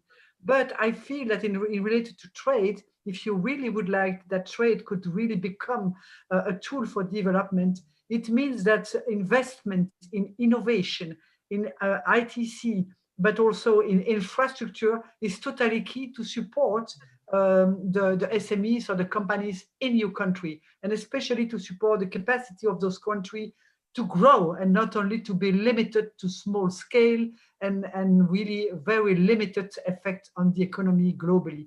So I just wanted to insist on that because it appears a little bit something that we are doing after, when the other things are done. It's not true. It has to be done from the beginning, because the new wave of technological development, and I just insist on the fact that we published yesterday a new report on technology and innovation and inequalities. And the LDCs are left behind. And if they are not in the new wave of technology, they will be lost for trade, especially in services. So I allow me to insist on that. But thank you. Last word. Thank you, Isabel. Thank you. I will go around very quickly and I will ask each panelist 1 minute, 1 word, 1 takeaway. I will ask now Mr. Adhikari. Thank you very much. Actually, Isabel has already spoken what I wanted to speak in relation to e-commerce or digital trade. But then within that, there are 3 elements that are critical for African LDCs, and they relate to infrastructure, skill, and policies. Well, there can be a lot of other programs supporting policies and skill. We are also supporting them, and having conducted already supported 9 such e-trade readiness assessment, which UNCTAD did on our behalf in 9 LDCs. We have a wealth of experience that we can share. 1 minute. Thank you. But 1 minute, I want to emphasize. 1 word, 1 word. Sorry, managing the time here. Sorry. Yeah. So investment that is required for infrastructure purpose can be mobilized through private sector support, either through foreign direct investment or blended financing. Thank you, Mr. Adhikari. So thank you. I'm sorry to interrupt, but I have to give the time to everybody. 1 word, everybody. Dr. Nirenda Jerry, 1 word. Thank you very much, Madam Moderator. So I would say that in addition to hard infrastructure and soft infrastructure, we need to consider investments in the breadth of integration through market access and trade, and the depth of integration as in looking at integration beyond trade. Thank you very much. Thank you very much. I will do the round because I want to give the final word to His Excellency Paul Molapo, the Minister of Trade and Industry of Lesotho. So very quickly, now I'm going to Ms. Emily Mburundoria. Okay, thank you very much. And I think for me, it's just also a source of information and to say that we are also negotiating a protocol on investment, a protocol on e-commerce, and also a protocol on intellectual property rights in this second phase of the negotiations. So we look forward to handling most of the issues that have been mentioned and highlighted. And we also do look forward to work closely with UNCTAD in this work moving forward. So we are in it together. And also maybe lastly, thank you, Madam Doria. Is the protocol on women in trade. Protocol Thank you very much. Okay, thank you very much. I've been ruthless, but time is now I'm going to Mr. Rahman. 1 word, please. Thank you, Madam Moderator. I think I want to highlight 1 point, that major multilateral work in the WTO is about improvement of rules or to level the playing field. But the main impetus, and I think as I will echo the word of Madam Durand, is that it has to be trade capacity building, because there has been very little qualitative change in LDC trade over the last decade. Thank you. Thank you very much, Rahman, Mr. Rahman. Madam Louise Wiggett. Well, I'm going to keep it to 1 word. I think technology innovation is the way to go. Things like blockchain technology is critical. It can change our world immensely. And I think that's where we should focus. We don't have to reinvent the wheel. We just need to use the wheel that's there. Thank you. Thank you very much, Ms. Wiggett. We finally heard about blockchain in the session towards the end. I think I've done the tour of all panelists. I didn't forget anyone. I would like to give the opportunity to the Minister, Dr. Molapo, Minister of Trade and Industry of Lesotho, for his final thoughts on these discussions. Dr. Molapo. Thank you, Madam. Thank you, Madam Moderator. And thank you to all the panelists for the discussion, and all whatever they said has been an eye-opening. What we could say here is, let me first indicate that the African LDCs usually face productive capacity constraint. It is therefore important for government and development partners to support and enhance all productive sectors of the economy to address these challenges through building up, upgrading and modernizing trade-related infrastructure relating, for instance, to standards and quality, energy, communications, transport, and logistics. Secondly, we should focus on trade in services, particularly ICT, to assist LDCs to be creative such that we can also participate in technological innovations and close the current technological or digital divide to meet our developmental needs. Thank you very much for the opportunity. Thank you very much, Minister. Thank you very much to all panelists for your insightful presentations and your perspectives on enhancing external trade for African LDCs, infrastructure development, and the role of regional integration. We have heard a lot of challenges. It's sobering also to see that there has been, I would say, very little progress from what we heard from many panelists. But at the same time, despite the challenges of the COVID pandemic, we also heard that there are opportunities first with the CFTA in terms of this market, the African market. There are opportunities in terms of how we can leverage the existing instruments.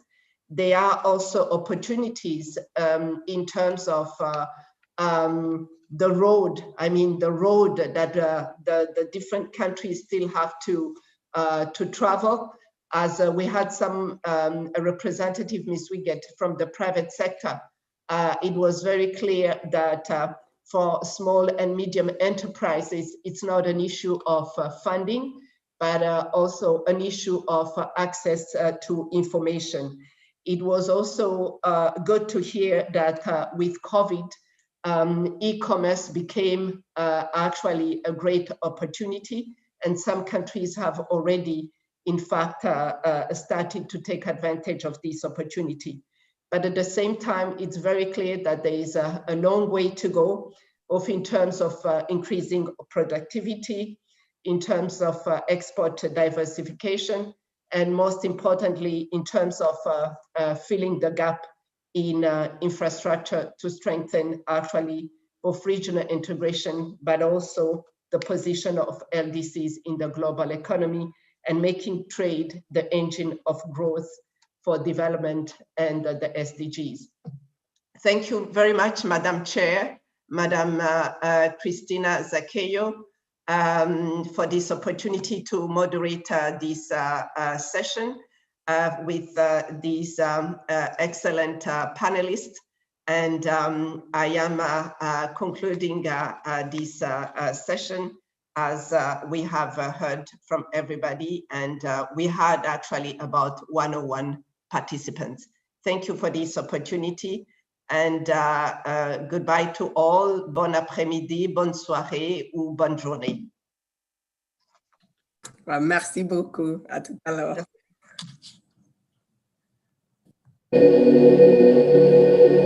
Bye.